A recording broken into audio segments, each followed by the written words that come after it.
எல்லாருக்கும் வணக்கம். கொஞ்சம் வெளியே போகணும்னு ஒரு சின்ன வேலை இருந்ததால் நான் முதல்ல பேசுகிறேன்னு கேட்டுட்டு வந்து பேசுகிறேன்.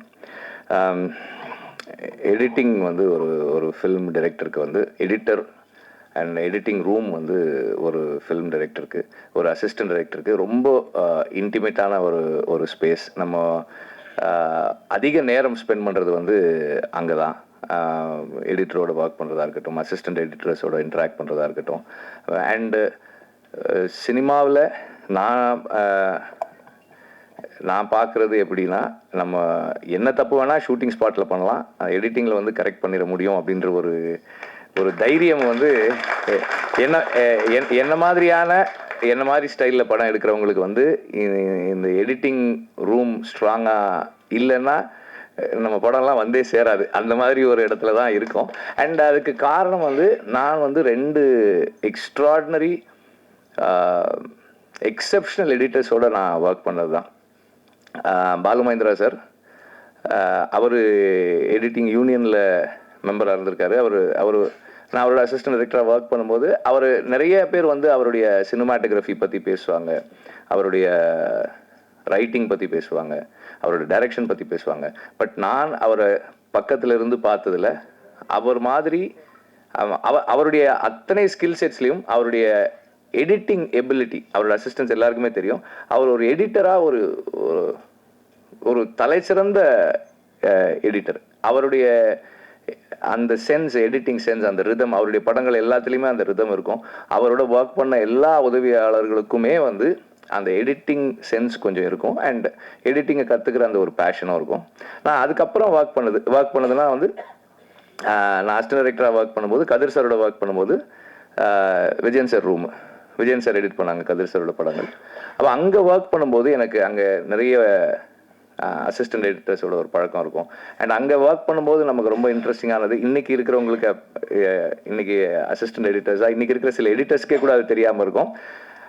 அந்த ஒரு ஃப்ரேமாக கட் பண்ணி டப்பாவில் போட்டு வச்சுட்டு, இந்த 3வது ரேலு அந்த சீன், அந்த ஃப்ரேம் எடுனா ஒரு 4 ஃப்ரேம் எடுத்துகிட்டு வந்து திரும்ப சேர்க்கறது, ஒட்டுறது, அந்த மேனுவலாக பார்க்கும்போது ஒரு 4 ஃப்ரேம் ட்ரிம் பண்ணுறதுன்றது இவ்வளோ பெருசு இருக்கும் 4 ஃப்ரேமு.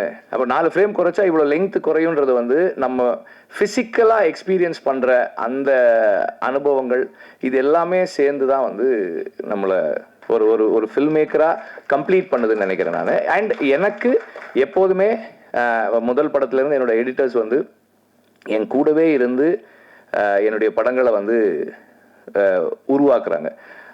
நான் எப்போதுமே சொல்கிறது என்னென்னா, நம்ம பேப்பரில் ஒன்று எழுதிடுறோம், அதை கொண்டு போய் ஷூட்டிங் ஸ்பாட்டில் தொலைச்சிடுறோம்.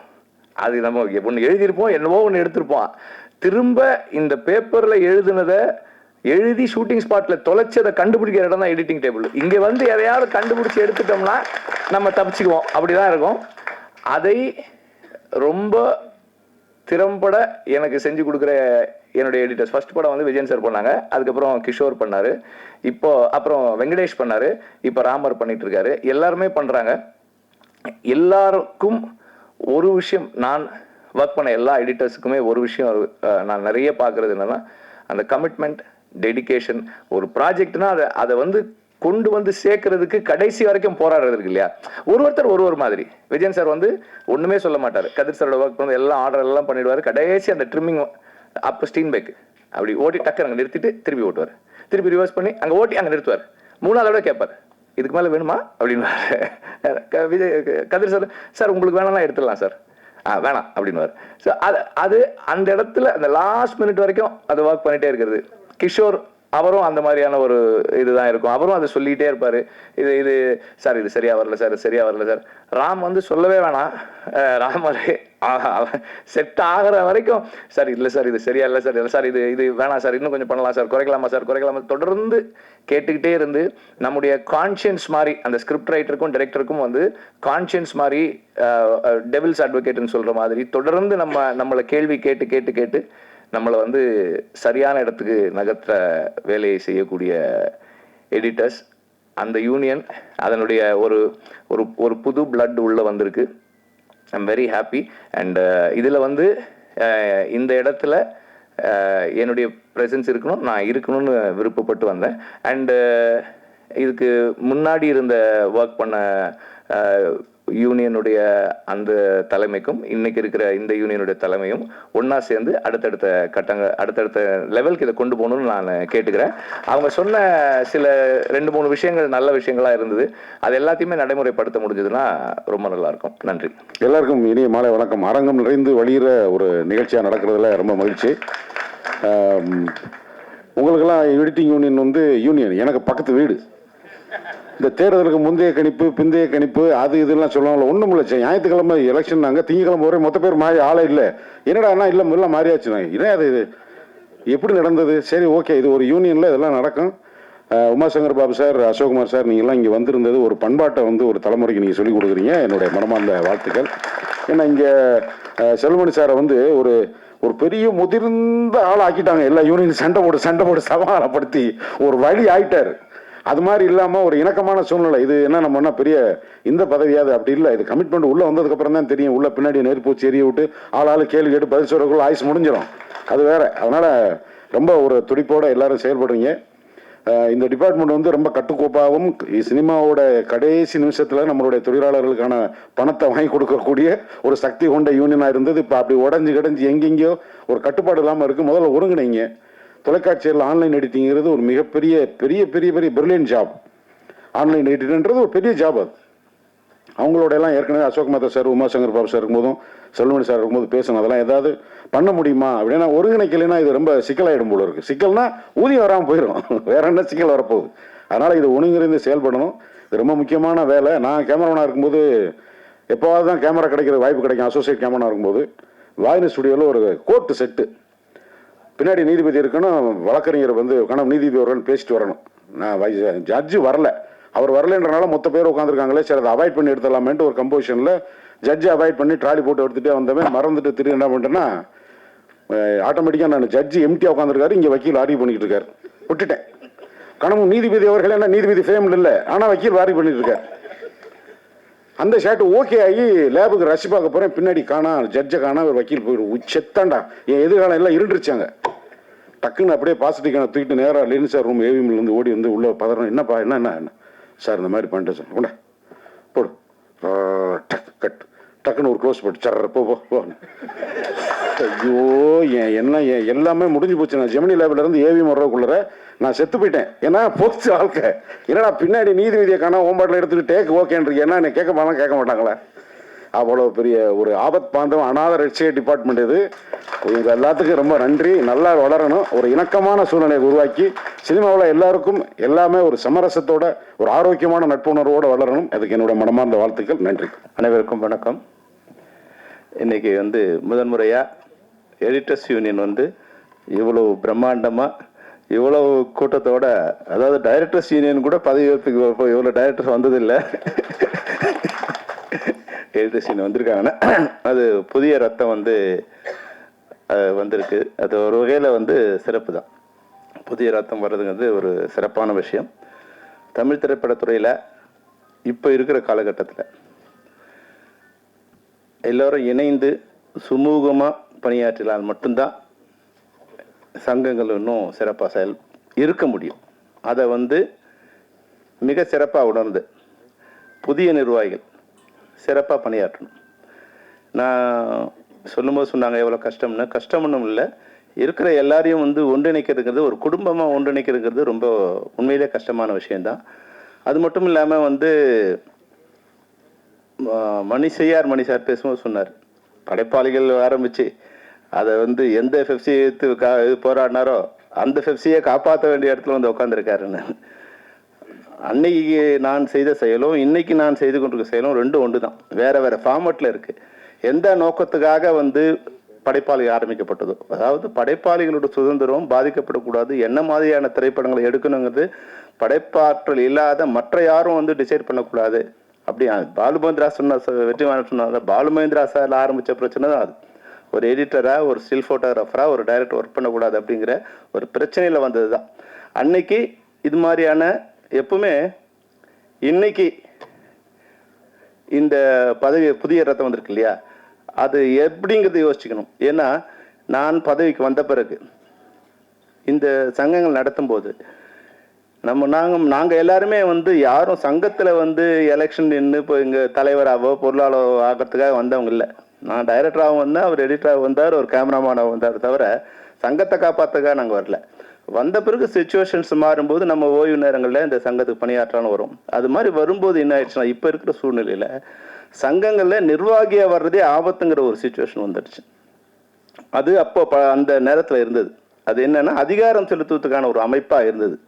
இப்போ நான் வந்து எஃப்சிக்கு தலைவர் ஆன பிறகு ஒரு யூனியனும் ஒரு சங்கத்தையும் நேரடியாக அழைச்சி எந்த அராஜகத்தால் இல்லை எந்த வந்து மீறுதலால் யாரெல்லாம் நமக்கு எதிரியாராங்க, யாரோ ஒருத்தர் பண்ணுறதுக்கு யாரோ ஒருத்தர் பண்ணும்போது அது மொத்தமாக வந்து எஃப்சி அராஜகம், இல்லை வந்து டைரக்டர்ஸ் யூனியன் அராஜகம், இல்லை ஃபைட்டர்ஸ் யூனியன் அராஜகம், அது மாதிரி வந்து மாறிடுது. அப்போ இந்த சுயமான சுய ஒழுக்கத்தை முதல்ல நம்ம கடைபிடிக்கணும்.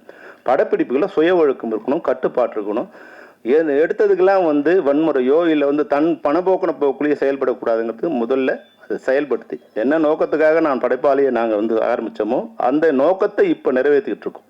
இன்னைக்கு திரைப்படத்துறையில் இருக்கிற எஃப்சி இதில் இருக்கிற எல்லா சங்கங்களும் சுய ஒழுக்கத்தோடும் சுய கட்டுப்பாடும் எந்த விதமான பிரச்சனையாக இருந்தாலும் அதை பேசி தீர்த்து கொள்ள வேண்டுமே தவிர படப்பிடிப்பை நிறுத்துவது, படப்பிடிப்பில் வந்து தகராறு பண்ணுறது, இது மாதிரி எந்த விதமான பிரச்சனை இருக்கக்கூடாதுன்னு இந்த கடந்த 5 வருடங்களாக போராடி 7 வருடங்களில் போராடி கடந்த 3 வருடங்களாக அந்த பிரச்சனை சுமூகமாக இருந்துகிட்டு இப்போ எந்த விதமான பிரச்சனையும் தயாரிப்பாளர்களுக்கோ இல்லை வந்து திரைப்படத்துறையை சேர்ந்த தொழிலாளர்களுக்கோ இல்லாத ஒரு சூழ்நிலை. இது உருவாக்குறதுங்கிறது வந்து சாதாரணமான விஷயம் இல்லை. தினமும் அவர்களுக்கு வந்து நிர்வாகிகளை அழைச்சி நிர்வாகிகளை பேசி நம்ம எப்படி இருக்கணும், என்ன மாதிரியா இருக்கணும். இன்னைக்கு இருக்கிற காலகட்டத்தில் முன்னாடிங்கிறது வந்து நமக்கு ஆல்டர்னேட்டிவ் கிடையாது. இன்னைக்கு வந்து எப்போ டிஜிட்டல் யுகம் மாறுச்சோ அப்போ வந்து யார் வேணாலும் படம் பண்ணலாம், யார் வேணாலும் படம் பண்ண முடியும் அப்படிங்கிறத எல்லாருக்கும் புரிய வச்சு நம்ம இன்னைக்கு தொழில்துறையில் நம்ம மட்டும்தான் இருக்கிறதுக்கு காரணம் வந்து நம்மளுடைய டெக்னிக்கல் எக்ஸலன்ஸ். நம்மளை மாதிரி டெக்னிக்கல் எக்ஸலன்ஸ் உள்ளவங்க வெளியே இல்லை. அதனால நம்ம இன்னும் வந்து பண்ணிக்கிட்டு இருக்கோம். அப்போ இந்த டெக்னிக்கல் எக்ஸலன்ஸ் எல்லாரும் அப்டேட் பண்ணிக்கணும் அப்படிங்கிற ஒரு சுய ஒழுக்கத்தையும் தொழில் வளத்தையும் எல்லா சங்கங்களுக்கும் நாங்கள் வந்து பண்ணணுங்கிறதுல சொல்லிட்டு இருக்கோம். அதை சிறப்பாக செஞ்சுட்டு இருக்கோம். இதில் சில பிரச்சனைகள் வரத்தான் செய்து, நான் இல்லைன்னு சொல்லலை. அதுபோல் இப்போ மணி சார் சொல்லும்போது இவர் வெற்றிமாறனும் யார் பேசினா முன்னாடி இளவரசன் பேசும்போது சொன்ன விஷயம் உண்மையில நல்ல விஷயம் என்னன்னா, பொதுவாக ஒரு பதவி ஏற்புனா தோல்வி அடைஞ்சவங்க அந்த பதவிக்கு வரமாட்டாங்க, பதவி ஏற்பு கூட வரமாட்டாங்க. அவ்வளோ ரைவல்ரி இருக்கும். ஆனால் இந்த சங்கத்தில் உண்மையாகவே ஒரு சந்தோஷமான விஷயம் என்னன்னா, உமா சங்கர் பாபும் அசோக் மேத்தாவும் இங்கே வந்து இந்த பதவி ஏற்றுக்கு அவங்க உட்காந்து இந்த மேடையில் இருக்காங்கன்னா இந்த மாற்றத்தை உருவாக்கியது நான் தான். அந்த தான் எனக்கு சந்தோஷம். வந்து வெற்றி தோல்வி இதெல்லாம் விஷயம் இல்லை, வந்து புதுசாக வந்திருக்காங்க. இதே மாற்றம் எங்கள் யூனியனில் நடந்தது. இப்போ அமீர் சேரன் இவங்கெல்லாம் வந்து ஒரு 10 வருஷத்துக்கு முன்னாடி புதுசாக வரணும்னு நினச்சாங்க. ஆனால் இதை வந்து எனக்கு தெரிஞ்சிருந்தா நான் உடனே அசோக் மேத்தா கூப்பிட்டு சொல்லி வித்ரா பண்ணேன். ஏன்னா இன்னைக்கு மேடையில் வந்து இவ்வளோ டைரக்டருக்கு காரணமே வெற்றி பெற்ற எல்லா எடிட்டர்ஸும் இன்னைக்கு மார்க்கெட்டில் இருக்காங்க. அவங்க வந்து படம் பண்ணிட்டு இருக்காங்க, எல்லா டைரக்டர்ஸும் கனெக்ஷன் இருக்காங்க. ஸோ அவங்க எல்லாருமே கொண்டு வந்து இன்னைக்கு அவங்க டைரக்டர் உட்கார வச்சுட்டாங்க.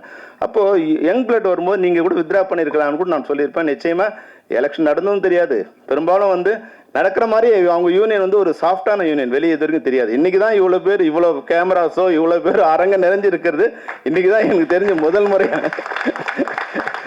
முதல்ல ஒரு 3 ரோல மட்டும்தான் ஆள் இருப்பாங்க. அது வந்து பெப்சி சங்க நிர்வாகிகளாக இருப்பாங்க. வந்தவொடனே வந்து மாலை போட்டு போகிறவங்க இருப்பாங்களே தவிர வந்து எடிட்டர்ஸ் யூனியன்லேருந்து வந்தவங்க வந்து ஒரு 5-6 பேர் தான் இருப்பாங்க. ஆனால் இன்றைக்கி மனம் நிறைந்து நீங்கள் எல்லாரும் சேர்ந்துருக்கீங்க. கோபி வந்து சொல்லும்போது நிறைய விஷயங்களை சொன்னாங்க.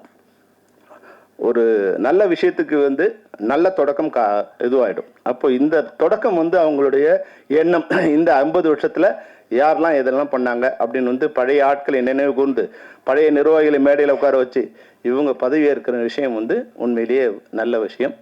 அது மட்டும் இல்லாமல் நான் இந்த மேடையில் இன்னும் 2 இதுக்கு வர்றதுக்கு காரணம் வந்து, நான் முதல்ல வந்து பி கந்தசாமி அவங்ககிட்ட தான் எடிட்டிங் அசிஸ்டண்ட்டாக ஒர்க் பண்ணிட்டு இருந்தேன். முதல்ல வந்து எடிட்டிங் அசிஸ்டண்ட்டாக ஒர்க் பண்ணேன். அங்கே வரும்போது R Sundararajan sir, Manivannan sir இவங்களாம் அங்கே வந்து அவர்கிட்ட ஒர்க் பண்ணிட்டு இருக்கும்போது அன்னைக்கு விஜயவாகினியில் வந்து ஒரு 20 உங்களுக்கு தெரிஞ்சிருக்கும் வந்து ஒரு 20-15 எடிட்டிங் ரூம் ஒரே இடத்துல இருக்கும். எல்லா டைரக்டர்ஸும் அங்கே தான் வருவாங்க. இப்போ எல்லாருமே வந்து பார்த்து கே ரங்கராஜிலேருந்து பாரதி ராஜா சார்லேருந்து அன்னைக்கு இருக்கிற எல்லா டைரக்டர்ஸும் பெரும்பாலும் 80% அங்கே தான் இருப்பாங்க, அவர்கிட்ட அசிஸ்டண்டாக சேர்ந்து. அதுக்கப்புறம் மணிவண்ணன் உதவியாளராக இருக்கும்போது நான் முதலாக வந்து அசிஸ்டன்ட் டைரக்டருங்கிற இடத்துக்கு போனது வந்து இப்போ கௌதம் சாரோட ரூமுக்கு தான் நான் வந்து எங்கே இருக்காங்க கௌதம் சார் ரூமுக்கு தான் வந்து எடிட்டிங் அசிஸ்டண்டாக போனேன். அப்போல்லாம் வந்து என்னென்னா அசிஸ்டன்ட் டைரக்டர் வந்து எப்படின்னா நித்திய இது என்னது பூர்ணகன் நித்திய கண்ணும் பூர்ண ஆயுசுங்கிற மாதிரி எந்த நேரம் ஒன்றாலும் வந்து யார் வேணாலும் வேலையிலேருந்து எடுத்துடலாம். சாப்பாடு கூட வந்து அவங்க போட்டால் சாப்பிடலாம். அந்த மாதிரி நிலையில் பெரும்பாலும் மணிவண்ணன் சார் அசிஸ்டன்ட் வந்து ஒரு 10-11 பேர் இருப்பாங்க.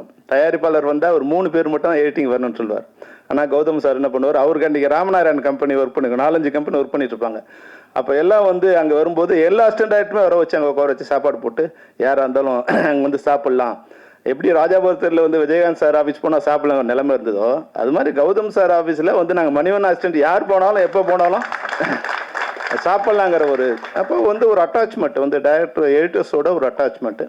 அது மாதிரி வெற்றிமாறன் சொல்றது கூட அவரோட ஸ்டைல் என்னோட ஸ்டைல் கூட அதுதான். வந்து நான் ஒரு கதையை வந்து என்னுடைய ஒரு ஒரு புதுசாக ஒன்று கிரியேட் பண்ணும்போது அதை மற்றவங்களுக்கு நம்ம சொல்ல முடியாது. அவங்களால அந்த மாற்றம் இப்போ நிகழ்ந்த மாற்றம் வந்து 20-30 வருஷம் கழிச்சு நிகழ்ந்த மாற்றம் நான் வரும்போது நான் நினைக்கிறத மற்றவங்களுக்கு சொன்னால் அங்கே போய் மேனேஜர் சொல்லுவார், இவெல்லாம் என்னப்பா டைரக்டர் இவன் வந்து தண்ணி கஷ்டம் இருக்கும்போது இவெல்லாம் ரோடு ஃபுல்லாக தண்ணி ஊற்றிட்டு இருக்கானுங்க, இவனுக்கு வந்து வண்டியாக தண்ணி ஊற்றுறானுங்க அப்படின்னு. மற்றவங்க பாட்டிலாக தண்ணி அடிச்சுட்டு இருக்கும்போது நாங்கள் வண்டியாக ரோட்டில் தண்ணி ஊற்றிட்டு அவங்களுக்கு வந்து கஷ்டமாக போச்சு. நம்ம வந்து இன்னொரு சொன்னோம் சார், ஒரு சின்ன ஒரு ஷார்ட் எடுக்கணும்னு நினச்சேன். அதாவது வந்து என்னென்னா நைட் எஃபெக்டில் ராஜாஜி ஹாலில் ஒரு பிளாக் அண்ட் ஒயிட்டில் ஒரு ஷார்ட் வேணும். அதுக்கு வந்து அந்த லைட் பண்ணால் ப்ரௌன் அண்ட் ஒயிட்டாக தான் வருது தவிர பிளாக் அண்ட் ஒயிட்டாக வரல.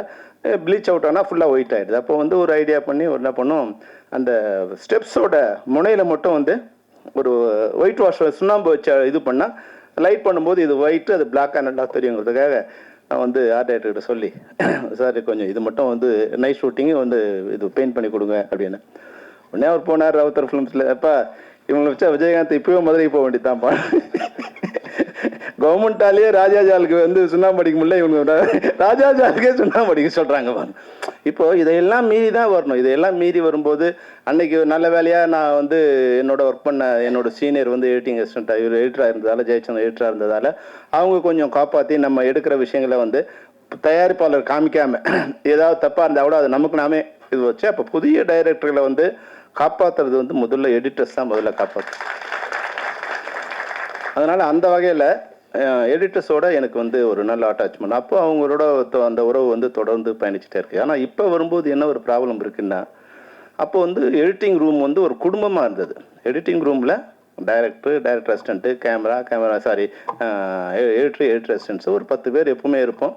அப்போ ஒரு எப்படி நம்ம கண்ணு முன்னாடி ஃபிசிக்கலாக வந்து ஒரு ஃபிலிமை வந்து கட் பண்ணி எப்படி எடிட்டர் எங்கே கட் பண்ணுறாரு, எங்கே ஒட்டுறாரு, அப்போ டைரக்டருக்கும் எடிட்டருக்குமான ரிலேஷன்ஷிப் என்ன.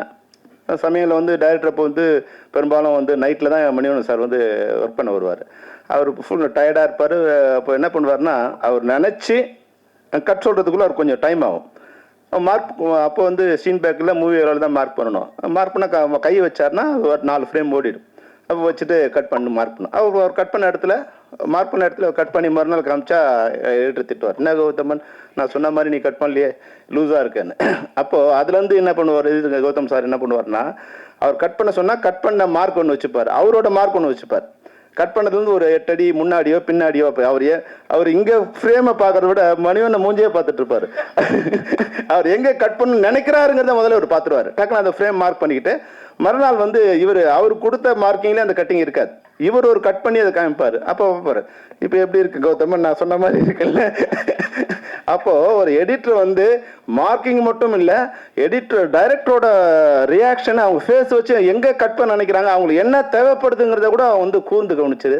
அப்படி ஒரு காலகட்டம் இருந்தது. இப்போ என்னென்னா ஒரு ஃபிசிக்கலாக நிறைய பேரை நான் சொல்லலை, நான் பார்த்த வகையில் சொல்லும்போது ஆன் ஸ்பாட் ஒர்க் பண்ணுற எடிட்டிங்கிறது வந்து ஜஸ்ட்டு அது வந்து ஒரு அசம்பிளிங், என்ன ஷாட் வேணும் என்ன எப்படி வேணுங்கிறது ஒரு அசம்பிளிங்கை தவிர அது வந்து ஒரு உயிர் கொடுக்குற ஒரு இதுவாக இருக்காது. டைரக்டர் வந்து ஏதாவது மிஸ் ஆக ஷாட் எடுக்கணும், இல்லை வந்து ஃப்ரேம் வைக்கும்போது அதில் வந்து சிஜி பண்ணுறதுக்கு உண்டான வந்து மார்க்கிங் பண்ண ஒரு இதுவாக இருக்கணும். தவிர அந்த ஷார்ட்டை வந்து எடிட்டிங் ரூமில் வந்து எடிட்டரும் டைரக்டரும் உட்காந்து ரஷ்ஷை பார்த்து என்ன மாதிரி வேணும் அப்படிங்கிறது எடிட் பண்ணால் இன்னும் கொஞ்சம் உயிரோட்டமாக இருக்குங்கிறது என்னோட கருத்து. ஆனால் வந்து நீ சும்மா பழைய புராணம் பாடாதன்னு மற்றவங்க நினைக்கலாம்.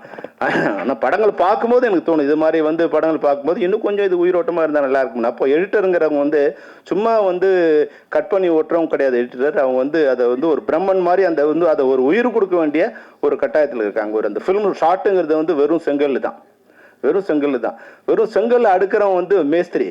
அதில் வந்து சிற்பமாவோ இல்லை வந்து ஒரு கட்டிடமாவோ கட்டுறோம்னா ஒரு கலைஞன். அப்போ எடிட்டர் வந்து ஒரு அடுக்கிற மேஸ்திரியா இல்லாமல் வந்து அது கட்டுற கலைஞனாக இருக்கிற படங்கள் பார்த்தீங்கன்னா சாதாரண படங்கள் கூட மிக பிரம்மாண்டமாக வந்து அதை உருவாகி நல்லமா இருக்கு. அப்போ நீங்கள் இப்போ எடிட்டர்ஸோட இப்போ கோபி வந்து சொன்ன விஷயங்கள்ல இந்த விஷயங்கள் எல்லாம் ஓகே. ஆனால் இப்போ நான் எது வந்து லேக்கிங்காக இருக்குன்னு நினச்சா, ஒன்று மெம்பர்ஸ் ஒர்க் பண்ணணும்.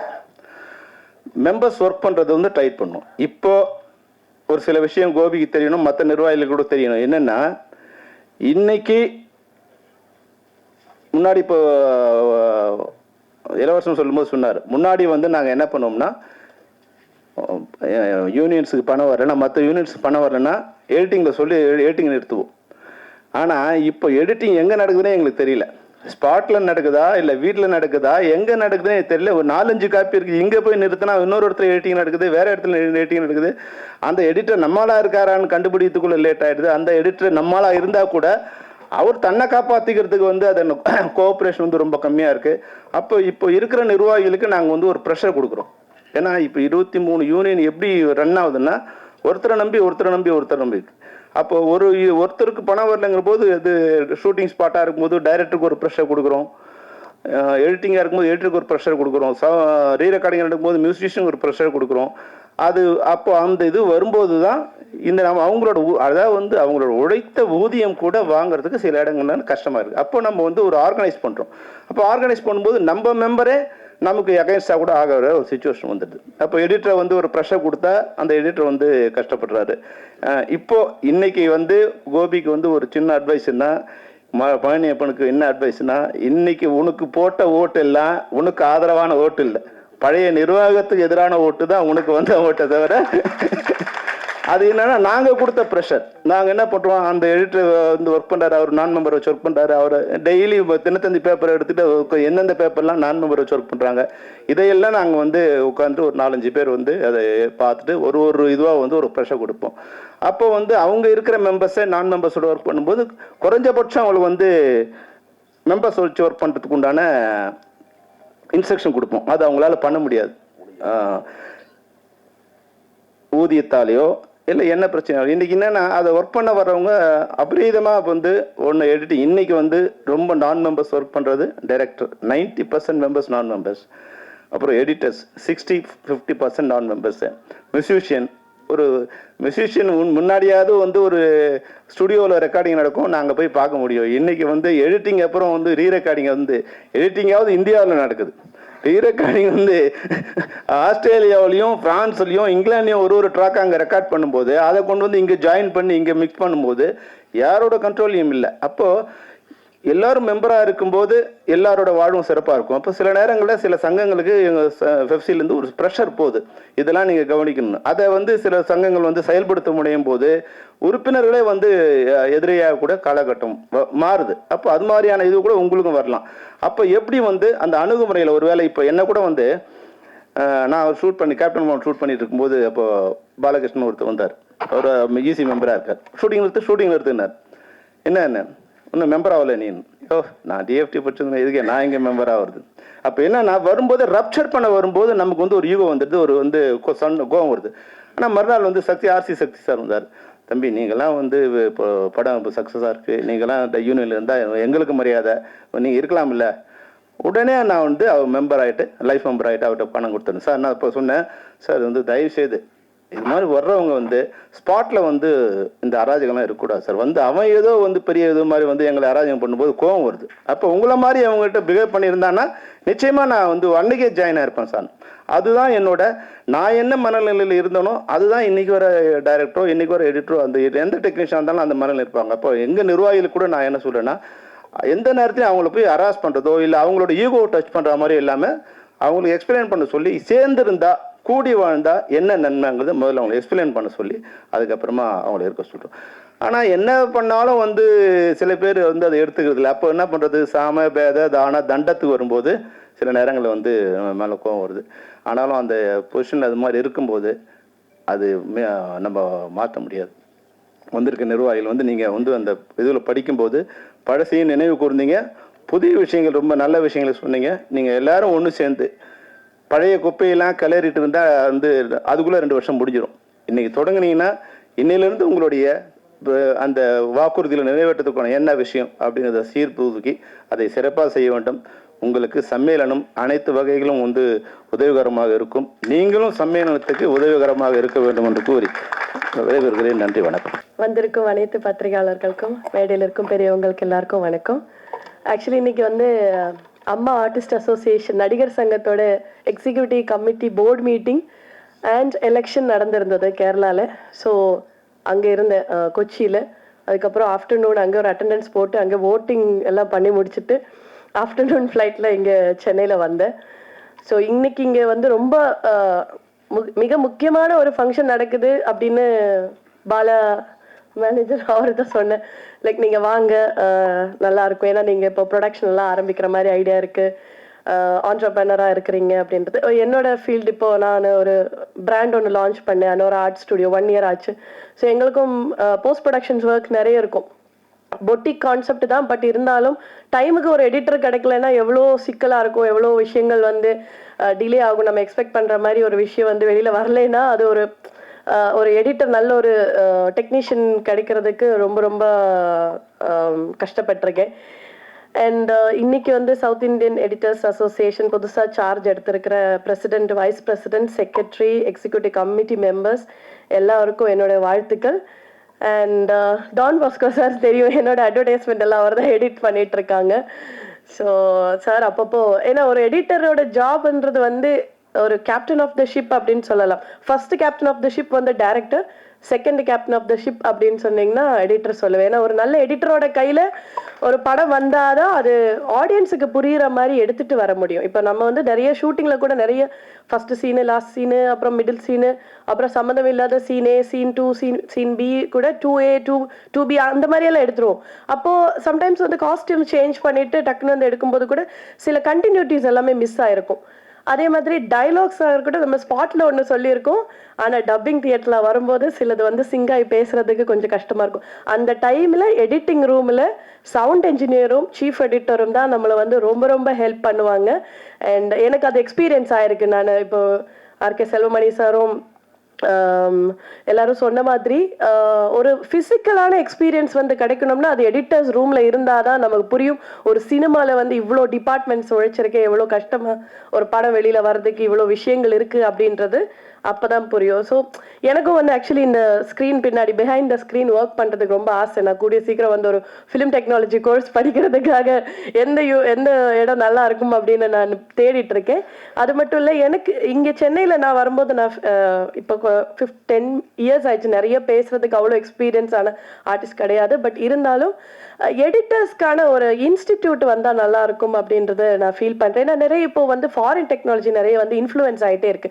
And AI and digital tool நிறைய வந்து இன்ஃப்ளூயன்ஸ் ஆகிட்டு இருக்கு. அப்போ நிறைய பேருக்கு வந்து இந்த டெக்னாலஜி சில பேருக்கு old people like old generation people எல்லாருமே வந்து இன்னும் வந்து அப்கிரேட் ஆகாமல் இருக்காங்க. ஸோ அவங்களுக்கு வந்து இந்த நியூ டெக்னாலஜி வந்து தெரியப்படுத்துறதுக்காக ஒரு எடிட்டர்ஸ் இன்ஸ்டியூட்டோ இல்லை ஒரு AVM மாதிரி முன்னாடி இருந்த மாதிரி ஏதாவது ஒரு ஸ்டூடியோ, ஆல் பேக்கேஜில் ஸ்டூடியோ வந்தால் நல்லாயிருக்கும் அப்படின்றது நான் ரொம்ப நாளாக யோசிச்சிருக்கேன். பட் அதுக்கான இது எனக்கு தெரியல, அது இது இந்த மேடையில் சொல்கிறதுக்கான ரைட்டு மொமெண்டா அப்படின்னு சொல்லலை. பட் எனக்கு ஃபீல் ஆயிருக்கு எல்லா டெக்னீஷியன்ஸும் ஒரே இடத்துல இருக்கிற மாதிரி, எடிட்டர், போஸ்ட் ப்ரொடக்ஷன், டப்பிங், எல்லா டிபார்ட்மெண்ட்ஸில் இருக்கிற டெக்னீஷியன்ஸுக்கு மட்டும் ஒரு இன்ஸ்டிடியூஷன், ஒரு லேர்னிங் இன்ஸ்டிடியூஷன் வந்தால் நல்லா இருக்கும் அப்படின்னு நான் ஃபீல் பண்ணியிருக்கேன். அண்ட் என்னோட எக்ஸ்பீரியன்ஸ் நான் சொல்லிட்டேன். ஸோ இன்னைக்கு வந்து இங்கே வின் பண்ண எல்லா டிபார்ட்மெண்ட்ல இருக்கிற எல்லா நிர்வாகிகளுக்கும் என்னோட வாழ்த்துக்கள். அண்ட் என்கிட்ட வந்து ரீசெண்டாக ஆதார் படம் நான் பண்ணிட்டு இருக்கும்போது ராம்நாத் சார் சொன்னாங்க, இனியா உங்ககிட்ட நான் ஒரு டைரக்டரை எதிர்பார்க்கிறேன், நீங்க ஒரு 10 வருஷம் கழிச்சு நீங்க ஒரு படம் டைரக்ட் பண்ணுவீங்க அப்படின்னு வாழ்த்திருக்காங்க. எனக்கு தெரியல அவர் என்னோட உள்ள வந்து என்ன பார்த்துருக்காங்க, என்ன திறமை பார்த்துருக்காங்கன்னு தெரியல. பட் சாரோட வேர்ட்ஸ் வந்து கோல்டன் வேர்ட்ஸ் ஆகட்டும் அப்படின்னு நான் ப்ரே பண்ணிக்கிறேன். அண்ட் இன்னைக்கு இங்கே வின் பண்ண எல்லாருக்கும் வாழ்த்துக்கள். Thank you so much. அனைவருக்கும் வணக்கம். எல்லாம் நல்லா இருக்கீங்களா?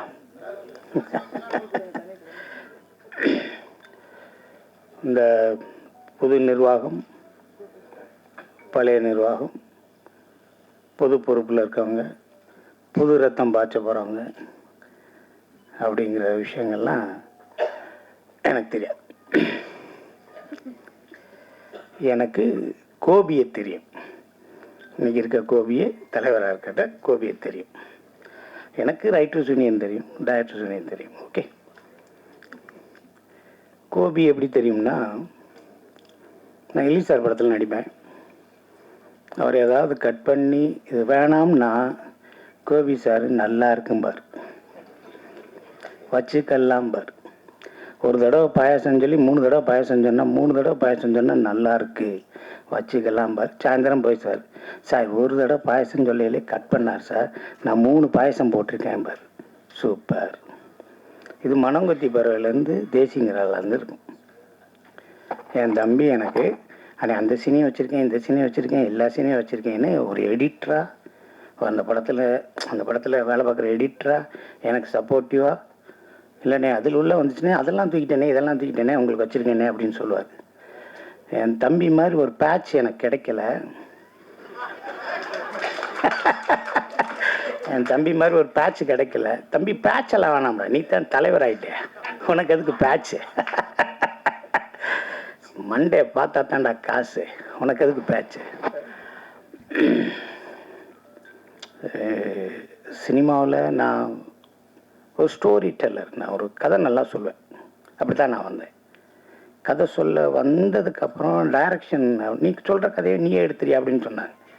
எனக்கு தெரியாது க்ளோஸ்னா என்ன, மிட்டுனா என்ன, ஒயிட்னா என்ன, ஒரு அளவும் தெரியாது.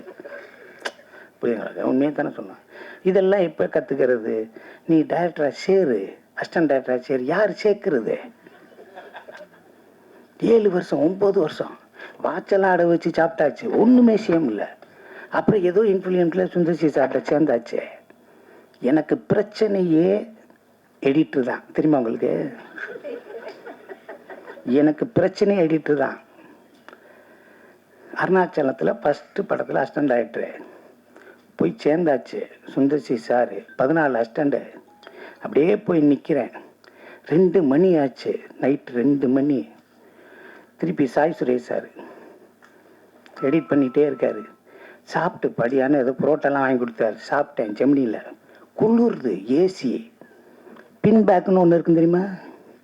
பின் பேக்கு, ஸ்டீம் பேக் இல்லை, பின் பேக்கு.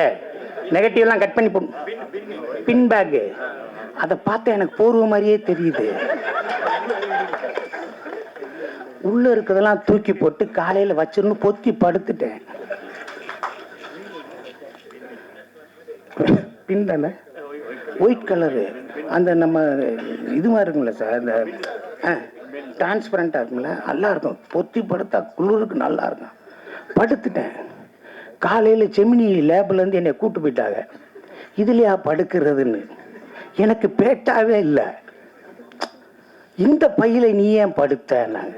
இதானே சார் நல்லா இருக்கு படுத்தேன்னு. நீ போய் ஆஹா சோழி முடிஞ்சு. பாலகோபி சார் இதுல ஏயா படுத்தேன்னு. இங்க இருக்கார் பாலகோபி சார். அதுல ஏயா படுத்த? சரி சார், சரி பார்த்துக்கலாம். நமக்கு 100 படம் சுந்தர்சி சார்ட்டு. மணிவன் சார்ட்டு எப்போ கேட்டாலும் அவராக புது பேண்ட்டை சட்டையை போட்டு அவராக போயிடுவார். இந்த பேண்ட்டை கழட்டி கொடுங்க கண்டினியூட்டின்னே. நாளைக்கு வரேன்டான்னு போனார், வரவே இல்லை. ஃபெர்னில் பேலஸ்லேருந்து வெளியே ரைட்டை விட்டு போய் காரில் ஏறணும். திருப்பி வர்றாரு, வேறு பேண்ட்டு போட்டிருக்காரு. யூகே செந்தில் பார்க்குறேன், மிட்டில் க்ளோஸாக சார்ஜ் பண்ணுன்னு. இல்லைடா ஒய்டா பண்ணும்டா, பில்டிங்க்கு 1 லட்ச ரூபா கொடுத்துருக்கும்டா, பேசாமல் 1 லட்ச ரூபான்னா லோங்கில் பேண்ட்டு மாறிடுமையா கண்டினியூட்டி டைரக்டரியா சொன்னேன். பேசாமல் வழக்கம் நீ வேலையை பாருன்னு இப்படியே கிராஸ் பண்ண. அந்த சீன் வரும்போதெல்லாம் எங்கள் ஊர் தான் எனக்கு கண்ணு தெரியும். ஐயையோ அனுப்பிச்சுடுறாங்க, ஐயையோ அனுப்பிச்சு சாய் சுரேஷ் சார் மிட்டில் கட் பண்ணுங்க, அவர் ஒயிலில் கட் பண்ணு, ஐயையோ போச்சே போச்சேன்னு பெருமையாக சொல்லிக்கிறேன். கோச்சுக்க விட ஒரு எடிட்டருக்கு டைரக்ஷன் தேவையில்லை, ஆனால் டைரக்டருக்கு எடிட்டிங் தேவை. நாங்கள் என்ன தப்பு பண்ணாலும் தப்பு பண்ணால் எடிட்டிங்கில் பார்த்துக்கோன்னு சொல்லுவோம். எடிட்டிங்கில் பார்த்துக்கிறோமா, பார்க்கலையா, டப்பிங்கில் பார்த்துக்கலாம், டப்பிங்கில் பார்க்கலையா, ப்ரீ ப்ரொடக்ஷனில் பார்த்துக்கணும், ப்ரீ ப்ரொடக்ஷனில் பார்க்கலையா, ஃபைனலில் பார்த்துக்கணும். அப்போ தான் சொல்லுவோம் அடுத்த படத்தில் பார்த்துக்கலாம், அடுத்த படத்தில் பார்த்துக்கலாம். வரவே வராது, அடுத்த படத்தை வராது. அப்படி கூச்சிக்கிறாதே. கடவுள் புண்ணியத்தில் கேமராவை உருட்டி விளாண்ட பிள்ளையெல்லாம் இருக்குல்ல, என்ன தெளிவா ஓகே மனசை படிக்கிறே பாருங்க. கேமராவை உருட்டி விளாட்றாங்க பிள்ளைய, அந்த கேமரா சின்ன வயசில் உருட்டி விளாடும்ல பிரசாத்தில், அதில் அவங்கெல்லாம் நம்மளுக்கு எடிட்ரு. நம்ம சும்மா பஞ்சத்துக்கு வந்தாங்க. ஃபர்ஸ்ட் படம் அஜித் படத்துக்கு ஸ்ரீகர் பிரசாத் எடிட்ரு. இந்த கேபின்ல ஸ்ரீகர் பிரசாத், இந்த கேபின்ல ரெட்டு, இந்த கேபின்ல கன்னத்தில் முத்தமிட்டான். பாருங்க, நான் எப்போ போனாலும் இந்த ராஜா மோகன் ஒரு எடிட்டர், அவர் நேஷனல் எடிட்டர், அவர் தான் வருவார். சொல்லுங்க நானு திமிரு ரத்தம் ஓடுதுல, ஏன் உங்களால் வரமாட்டார்? இல்லை சார் இதை பண்ணுங்க சார், சார் வருவார் சார், மணி சாருக்கு தான் பண்ணுவார். இல்லை சார் பண்ணுவார் சார். நம்ம முகரக்கட்டைக்கு அவர் வர்றதே பெரிய விஷயம், நம்ம எடுத்த படத்துக்கு இது வர்றதே பெரிய விஷயம் அப்படிம்பாரு. சரின்னு சொல்லிட்டு பண்ணிட்டு அப்புறம் சரி வாங்க சார் அப்படின்னா, சார் இன்னைக்கு வர்றா சார். அவர் லேசாக பண்ணி நான் சிங்கிள் ஷாட்னு எடுத்தேன்ல, ஒய்டுன்னு எடுத்தேன்ல, லாங்குன்னு எடுத்தேன்ல,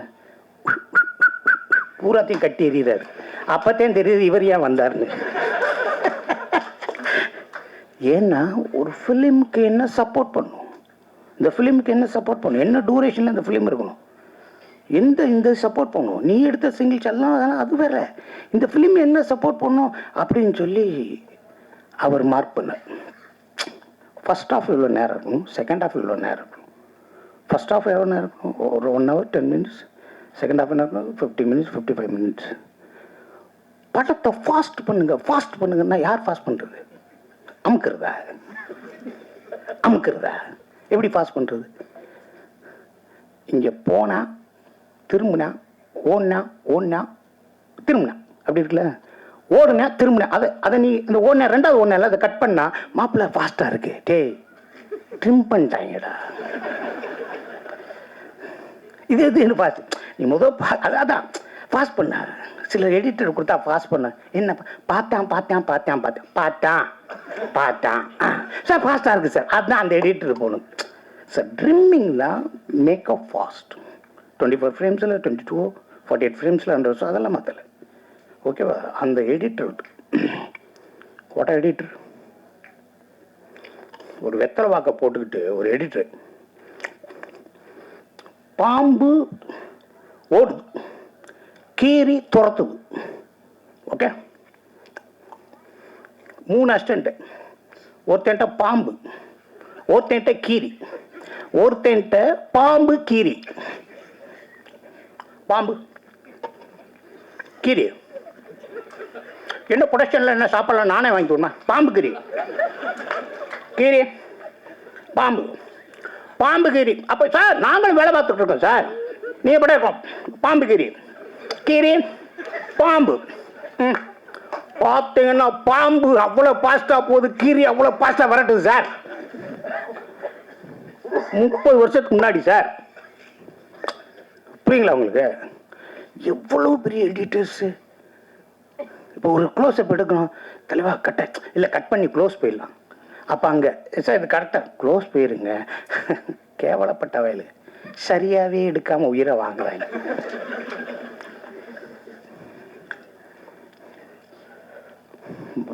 வெற்றிமாறன் சார் சொன்னார், who is Balu Mahendra? Who is Balu Mahendra sir? அவர் one of the editor, not a cameraman. Pune இன்ஸ்டியூட்டில் அவர் கேமரா, அவர் ஒரு மிகப்பெரிய எடிட்டர். எடிட்டிங் என் பேரை போடுங்கன்னாரு. சார் நான் தானே எடிட்ரு, நான் தானேயா வெட்டினேன், வேலையை பரியாம்பார். புரியுங்களா உங்களுக்கு? மகேந்திரன் சார் தம் அடிப்பார், வெளியே போயிடுவார். வா, பிள்ளைக்கு சிசரிங் நடந்துட்டுருக்கு, உள்ள சிசரிங் நடந்துட்டு, வாயா வாயா வாயான்னு உட்கார வச்சு அந்த முள்ளு மலர்லேருந்து அத்தனை படங்களையும் அவ்வளோ பெரிய விஷயங்களையும் அவர் நம்ம சொல்லிக் கொடுத்துருக்கு. ஒரு எடிட்டிங் சென்ஸ் இல்லாமல் நீங்கள் படமே எடுக்க முடியாது. ஸோ எடிட்டர் த மஸ்ட். நீங்கள் டைரக்ஷன் கற்றுக்கல, ஒரு கேமராமேன் எடுத்து கொடுத்துருவார். ஒரு நல்ல பேப்பரை ஸ்கிரிப்டை எடுத்து கீழே போடுங்க. பேப்பரில் மிட் ஷாட், க்ளோஸ் ஷாட் அப்படின்னு சொல்லி கோடு போடுறீங்களே, அதுதான் எடிட்டிங். அங்கே வந்துட்டார் எடிட்ரு, இது க்ளோஸு, எடிட், மிட்னு கோடு போடுறீங்களே, அதுதான் எடிட்டிங். எடுத்து கொடுத்து தெய்வமே என்னை காப்பாத்துன்னு சொல்லி காலில் விழுகிற புதில் இருக்குது. ஸோ இந்த யூனியன், எடிட்டிங் யூனியன், எல்லாரும் புதுசாக வந்தாங்க, எல்லாரும் சிறப்பாக இருந்தாங்க. இன்னைக்கு பெரிய காம்படிட்டிவ் வேர்ல்டு, மிகப்பெரிய காம்படிட்டிவ், ஆர்டிஃபிஷியல் இன்டெலிஜென்ஸ் எல்லாம் நிறைய வந்திருக்கு. இதுக்குள்ளே எல்லாரும் ஒத்துமையாக, தோற்றவங்க ஜெயித்தவங்க அதெல்லாம் பாகுபாடு இல்லை, எல்லாரும் நலம் பெற. அண்ணன் இருக்கார், செல்லுமணி அண்ணன் இருக்கார், நீங்கள் எது வேணாலும் கேளுங்க. அனைவரும் ஒற்றுமையாக மிகச்சிறந்து பணியாற்றி எல்லாரும், எல்லா குடும்பங்களும் சந்தோஷமாக, சினிமா துறையை சார்ந்த அனைவருமே நீங்கள் நல்லா இருக்கும்னு ஆண்டவனை வேண்டிக்கிட்டு உங்கள்கிட்ட இருந்து விடைபெற. வாழ்க எடிட்டிவ் யூனியன். தம்பி அடுத்த படத்தில் கூட இது கோபி கரெக்டாக பார்த்து கட் பண்ணி விட்டு. நன்றி. அனைவருக்கும் வணக்கம். இது ஒரு நெகிழ்வான நிகழ்வு. சகோதரன் கோபி கிருஷ்ணா தலைமையில் வெற்றி அடைந்திருக்கிற குழுவிற்கு என்னுடைய மனம் நிறைந்த வாழ்த்துக்கள். அவங்கள வாழ்த்துறதை விடவும் நான் நன்றி சொல்லணும் அப்படிங்கிறது தான். அதுக்காக தான் நான் இந்த நிகழ்வுலேயே கலந்துக்கிட்டேன். என்னோட டைரக்டர் செல்வமணி அவர்கள் அவங்க உதவி இயக்குனராக வேலை செஞ்ச அந்த அனுபவத்தெல்லாம் சொன்னார். அது 94க்கு முன்னாடி வேலை செஞ்சவங்களுடைய, அதே உதவி இயக்குனராக வேலை செஞ்சவங்களுடைய அனுபவங்கிறது ஒரு பேர் அற்புதமானது. அங்கதான் மூவேலா இருந்தது. அப்பதான் அந்த படத்தொகுப்பு கூடம்ங்கிறது ஒரு குடும்பமா இருந்தது. அப்பதான்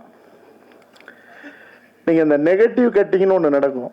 அது பூஜையை போலவே உதவி இயக்குனர்களுக்கு ஒரு மகிழ்ச்சிகரமான ஒரு விழாவா நிகழ்வாக இருக்கும். இரவுல அந்த எடிட்டிங்ல தூங்குறது இருக்குல்ல, அந்த பிலிம் ரோலோட, அந்த வாசனையோட, அந்த நெகட்டிவோட, அதை ஒட்டுறதுக்கு பேர் சிமெண்ட்டுமாங்க. முதல் முறையா ஆச்சரியமா இருந்தது.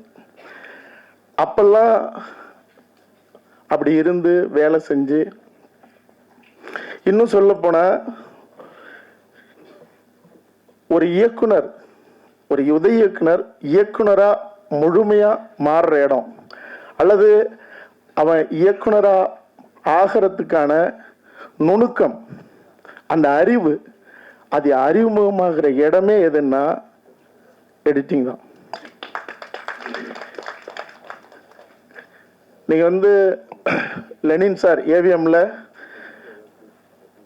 இடிக்கப்படாம இருந்த காலகட்டத்தில், அதுவும் குறிப்பாக 90 காலகட்டங்கள் அல்லது 85க்கு முன்னாடி, அதாவது 95க்கு முன்னாடி நீங்க பாத்தீங்கன்னா மழை போல பிலிமை குமிச்சு வச்சிருப்பாங்க, அல்லது மூட்டை மூட்டையா குமிச்சு வச்சிருப்பாங்க.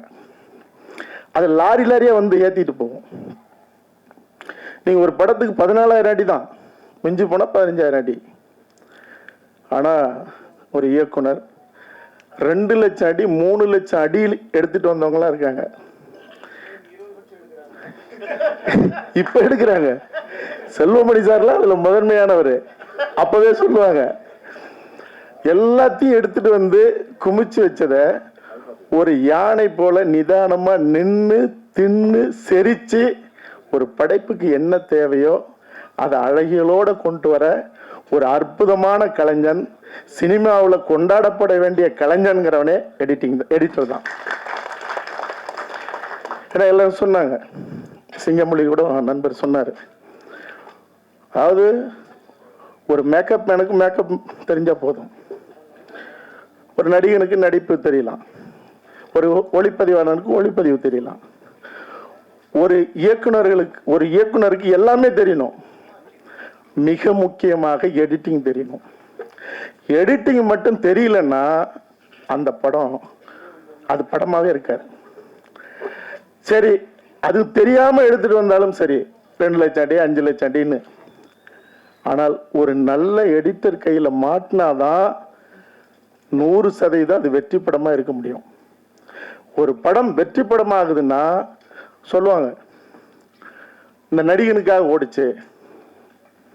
அதெல்லாம் ரேர், சதவீதம் ரொம்ப ரொம்ப குறைவு. ஒரு இயக்குனர் நல்ல கதை சொன்னாரு, அது குறிப்பிட்ட சதவீதம், நல்லா இயக்கி இருந்தாரு, இவங்களுக்கெல்லாம் பெரிய பேரு சம்பளம் எல்லாம் கூடுது. நடிகன் காரணம் இல்லாமலும் இருக்கலாம், இயக்குனர் முடிஞ்ச வரைக்கும் ஒரு பங்களிப்பை செஞ்சிருக்கலாம். ஆனா ஒரு எடிட்டர் நல்லபடியா வேலை செஞ்சா மட்டும்தான் ஒரு படம் வெற்றி அடையவே முடியும்.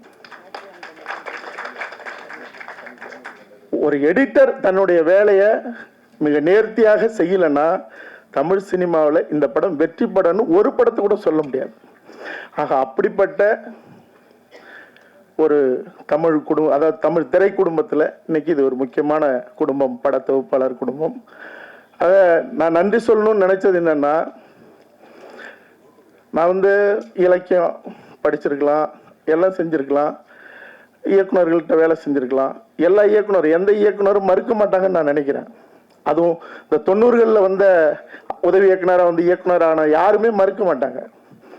அவங்க டைரக்டர்கிட்ட என்ன கற்றுக்கிட்டாங்கன்னா யாராலையும் சொல்ல முடியாது. ஏதோ ஒரு சில சதவீதம் கற்றுருக்கலாம். ஆனால் என்னை பொறுத்த வரைக்கும் நான் லெனின் சார் காதல் நிம்மதினு ஒரு படம் கோ டைரக்டர், அப்புறம் கண்ணெதிரே தோன்றினாள் அந்த படத்தில் கோ டைரக்டர், அதுக்கு அடுத்தது தான் கனவே கிடையாது நான் இயக்குனராக ஆகிறேன், முரளி சிம்ரன் அந்த படம்.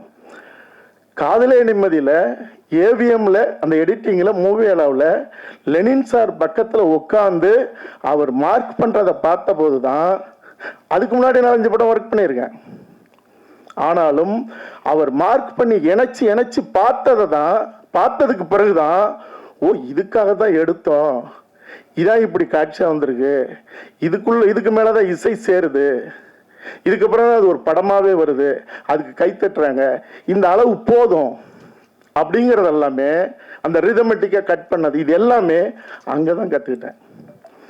லெனின் சார் பக்கத்துல நின்று பார்க்கலன்னா இன்னைக்கு 90களில் இது வரைக்கும் இருந்து ஒரு கட்டம் ஒரு பக்கம் போராட்ட களம், ஒரு பக்கம் படைப்பு, இப்பவும் படையாண்ட மாவீரான் என்னுடைய படம் நான் நடிச்சு இயக்கிறேன். இது வரைக்கும் வந்தேன்னா நான் அந்த காதலே நிம்மதியில எடிட்டிங்ல லெனின் சார் பக்கத்துல இருந்து கத்துக்கிட்டதான் தொடக்கம். டைரக்டர் ஆனதுங்கிறது கண்ணெதிரே தோன்றினால ஒரு காட்சி எடுக்கவே கூடாதுன்றாங்க. டைரக்டர் சொல்றாரு, சிவசக்தி பாண்டியன் சார் சொல்றாரு, நான் ப்ரொடக்ஷன் கம்பெனி சைடில் வேலை செஞ்சாலும் டைரக்டருக்காக பாண்டியன் சார் கிட்ட தான் சண்டை போடுவேன். இன்னைக்கு சாயந்தரத்துக்குள்ள இவன் யூனிட் விட்டு போயிடுவான் அப்படிங்கிற அளவுக்குலாம் சண்டை நடக்கும். அப்படி ஒரு காட்சியை வச்சே ஆகணுங்கிற அவர் ஒன்று என்னை வெளியே துரத்தணும், இல்லாட்டினா அந்த காட்சி எடுக்கணும், நாளைக்கு ஷூட்டிங் எடுத்தே ஆகணுங்கிற என்ன நீங்கள் வெளியே துரத்திருங்க. என்ன எடிட்டிங்கில் எடுத்துட்டாங்க, அப்புறம் வெட்டி தூக்கி போட்டுடலாம் அப்படின்ட்டு எடுத்ததுக்கு அப்புறம் லெனின் சார் ரூம் கண்ணெதிரே தோன்றினால் 200 நாள் ஓடின படம். அப்ப லெனின் சார் மார்க் பண்ணிட்டு இருக்கும்போது நான் நின்றுட்டு இருக்கேன். இதை பார்த்துட்டு இவர் ஏதாவது சொல்லுவாரு, இல்லைன்னா சொல்லாம கூட போனா பரவாயில்ல, ஏதாவது ஒரு வார்த்தை தப்பா சொல்லிவிட்டா எடிட்டிங் ரூம்ல இருந்து நம்ம வெளியே போக வேண்டியது இருக்கும். அப்ப சிவசக்தி பாண்டியன் சார் படம்னா பயங்கரமான ஒரு பெரும் பேரு, காதல் கோட்டை அதெல்லாம். அப்ப அப்படி நின்றுட்டு இருக்கேன். லெனின் சார் சொன்னாரு, இந்த படத்திலேயே எனக்கு ரொம்ப ரொம்ப பிடிச்ச சீன் இந்த சீன் அப்படின்னு மார்க் பண்ணிட்டு அப்படி பென்சிலை போட்டாரு. சிவசக்தி பாண்டியன் சார் என்னை திரும்பி பார்த்தார். அந்த படம் முடிஞ்ச உடனே நான் இயக்குனராக மாறினேன். ஆக சினிமா கற்றுக்கிட்டது மட்டும் இல்லை, இயக்குனராக மாறினது மட்டும் இல்லை, இந்த படைப்பின் மூலமாக என் சமூகத்துக்கு நிறைய சொல்ல முடியும் அப்படிங்கிற அந்த தொடர் பயணத்துக்கு படத்தொகுப்பு கூடமும் எடிட்டர்களும் தான் காரணமாக இருந்தாங்க. அதனால் இந்த குடும்பம் மரியாதைக்குரிய குடும்பமாக இருக்கணும். சினிமாவில் தயாரிப்பாளர்கள் இவர்களை மதிக்கணும். இவங்க கொடுத்த அந்த அவர்களுடைய கோரிக்கை எல்லாம் செல்வமணி சார் உட்பட தயாரிப்பாளர்கள் எல்லாரும் அவங்கள கவனத்தோட நம்ம எல்லாரும் பார்த்துக்கணும். எப்படி ஒரு படத்துக்கு ஒரு நல்ல எடிட்டர் தேவையோ அதுபோல் ஒரு நாட்டுக்கும் ஒரு நல்ல தலைவன் தேவை. ஈவு இறக்கமில்லாத 2 லட்சம் 3 லட்சம் அடி இருந்தாலும் யார் வெட்டி சிதைச்சி எது தேவையோ அதை கொடுக்குற ஒரு தாய்மை நிலையை நிறைஞ்ச ஒரு சர்வாதிகாரம் உள்ள ஒரு கலைஞனால தான் ஒரு படைப்பு உருவாகுது. அதுபோல் ஒரு நாட்டுக்கும் தேவை, அது தமிழ் மண்ணுக்கும் தேவை. வெற்றி பெற்ற அனைத்து கலைஞர்களுக்கும் வாழ்த்துக்கள். நன்றி, வணக்கம். எல்லாருக்கும் வணக்கம். மேடையில் வீட்டிற்கும் Selvamani sir, Ameer sir and Udhayakumar sir, everybody, பத்திரிகையாளர்கள் எல்லாருக்கும், இங்கே வந்திருக்கும் அனைவருக்கும் உங்கள் தேவயானி ராஜ்குமாரின் அன்பான வணக்கம். ரொம்ப சந்தோஷமாக இருக்குது. நம்ம எடிட்டிங் அசோசியேஷன் வந்து எலெக்ஷன்ஸ் நடத்தி புது டீம் வந்திருக்குது. உங்கள் எல்லாருக்கும் வாழ்த்துக்கள், புது டீமுக்கு வாழ்த்துக்கள். ரொம்ப எடிட்டிங்கிறது எல்லாம் சொல்லிட்டாங்க, இல்லாமல் முடியாது. எடிட்டர்ஸ் இல்லாமல் முடியாது. ஒரு சிறந்த டைரக்டர் வந்து ஒரு சிறந்த எடிட்டராகவும் இருக்கணும். இல்லைன்னா ஒரு சிறந்த எடிட்டர் வந்து ஒரு டைரக்டரை காப்பாற்றணும். ஒரு படத்தை காப்பாற்றக்கூடிய ஒரு ஸ்தானத்தில் இருக்கிறது தான் ஒரு எடிட்டர். ஸோ பெஸ்ட் எடிட்டர் இல்லைன்னா ஒரு பெஸ்ட் படம் வராது. கிளாப் பண்ணுங்க.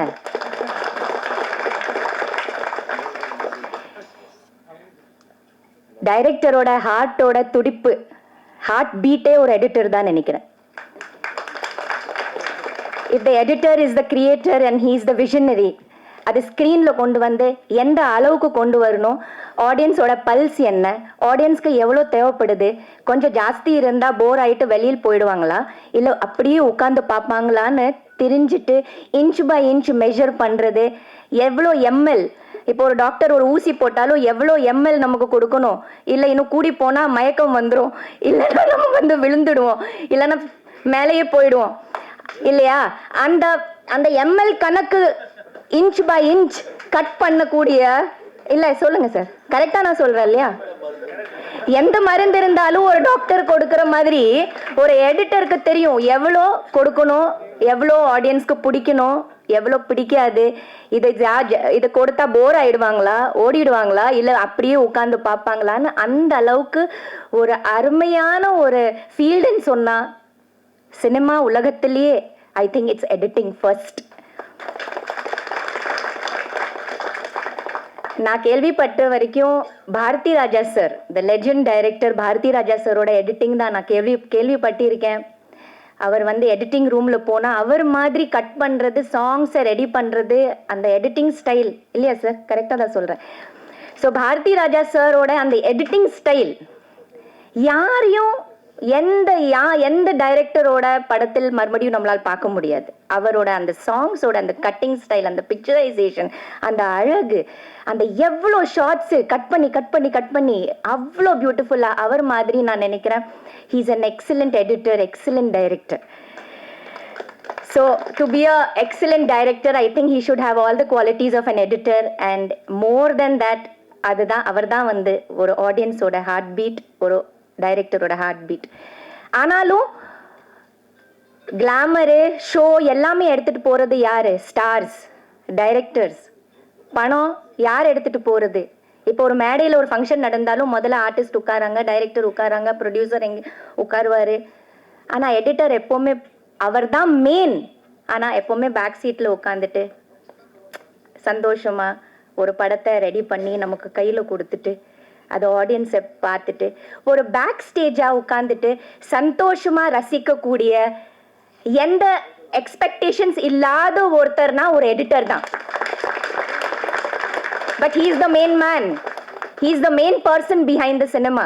ஆனா எப்பவுமே ஒரு சாப்பாடு எல்லாம் நம்ம ரெடி பண்ணிட்டு ஒரு அம்மா கொடுப்பாங்கல்ல, ஆனாலும் சைடில் உட்காந்துட்டு எல்லாரும் ரசிச்சு பார்த்துட்டு எல்லாரும் சாப்பிட்றாங்களே ஹாப்பியா, அந்த ஹாப்பினஸோட இருக்கிறது எந்த எக்ஸ்பெக்டேஷன்ஸ் இல்லாத ஒரு டெக்னீஷியன் சொன்னா ஐ think it's an editor. So இனிமே ஏதாவது ஃபங்க்ஷன், மேடை, சினிமா ஏதாவது இது நடந்த நிகழ்ச்சி நடந்தா முதல்ல எடிட்டரை கூப்பிடுங்க, உட்கார வைங்க, அவரை பாராட்டுங்க.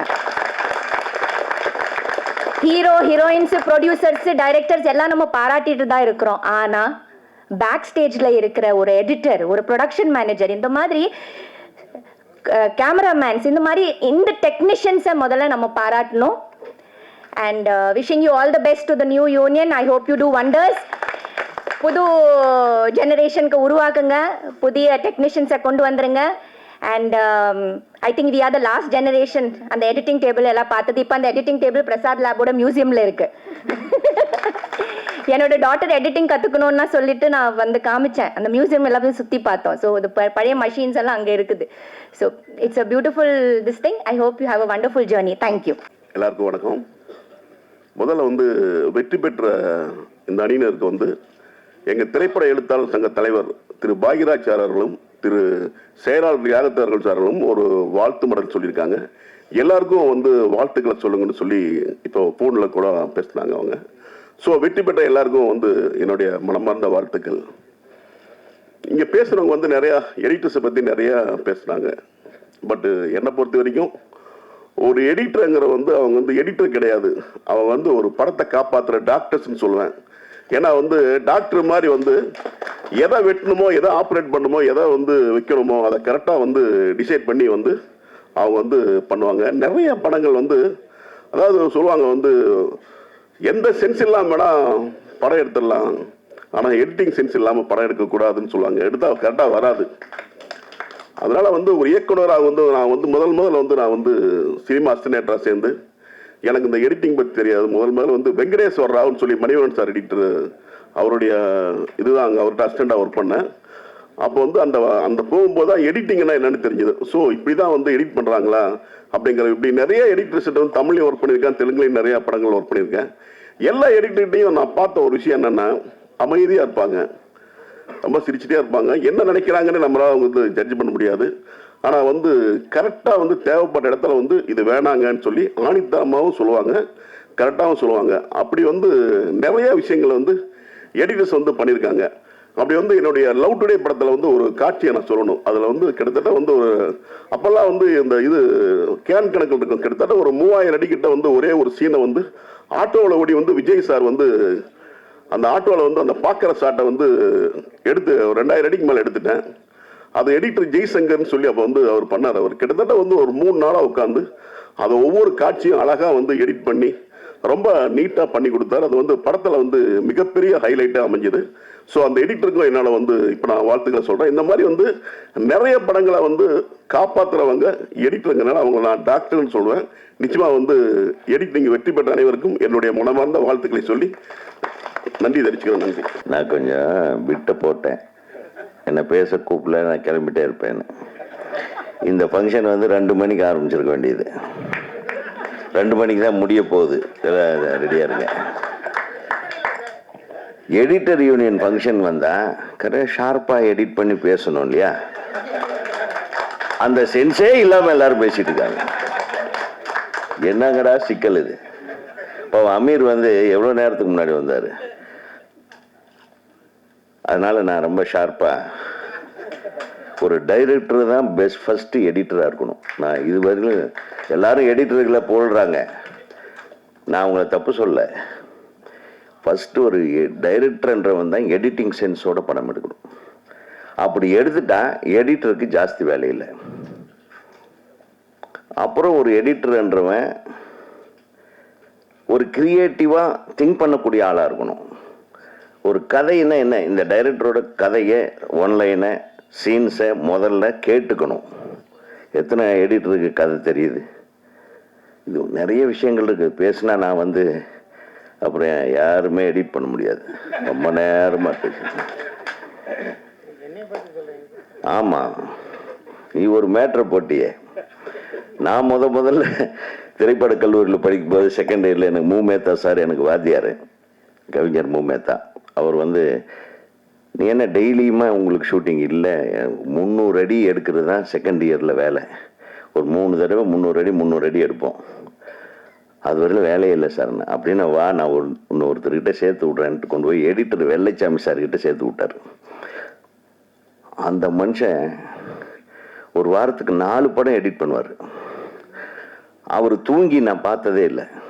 ஒரு வெத்தலை பாக்க போட்டு அந்த பீடாவை போட்டு அப்படின்ட்டு வெடிய ஓட்டி நிறுத்துவார். அதாவது அந்த ஸ்டீன்பெக் கூட இல்லை, அதுக்கு முன்னாடி அம்மம்மா அந்த கையெல்லாம் பார்த்தீங்கன்னா அந்த விரலெல்லாம் அப்படியே காப்பு காய்ச்சிரும், அப்படியே மரன்னு இருக்கும். எடிட்டர்ன்றது எவ்வளவு கஷ்டமான வேலையாக இருந்தது, இன்னைக்கு எவ்வளவு சிம்பிள் ஆயிடுச்சு. இன்னைக்கு விரல் நுனியில் வந்துடுச்சு. அப்போ அவ்வளவு கஷ்டமாக இருக்கும்போது எடிட்டர்ஸ் வேர் டேலண்டட். இன்னைக்கு இவ்வளவு ஈஸியாக இருக்கும்போது எடிட்டர்ஸ் எல்லாத்தையும் சொல்லல, நிறைய பேருக்கு எடிட்டிங் தெரிய மாட்டேங்குது. சும்மா உங்களை புகழ்ந்துக்கிட்டே இருக்கிறதுக்கெல்லாம் நம்ம இங்கே வந்து உட்காந்துட்டு இருக்கக்கூடாது. ஏதோ தேவையா நீ ஒரு பிட்டை போட்டு அவங்க எடிட்டருக்கு தான் முதல்ல அப்படின்னு சொன்னதுக்கு நான் வந்து இல்லை அவங்க வந்து அவங்க வீட்டுக்காரர் எவ்வளோ ஈஸியாக விட்டு கொடுத்துட்டாரு பாருங்க. அவர் எவ்வளோ பெரிய டைரக்டரு ராஜகுமார்னு, இவ்வளோ நல்ல மனிதர். அவரை விட்டுட்டு எடிட்டர் தான் வந்து முதல்ல நீங்க மேடை ஏற்றணும். என்னங்க அது? ஐயோ அதெல்லாம் இருக்கு. ஹார்ட்டாவது பீட்டாவது ஃபர்ஸ்ட்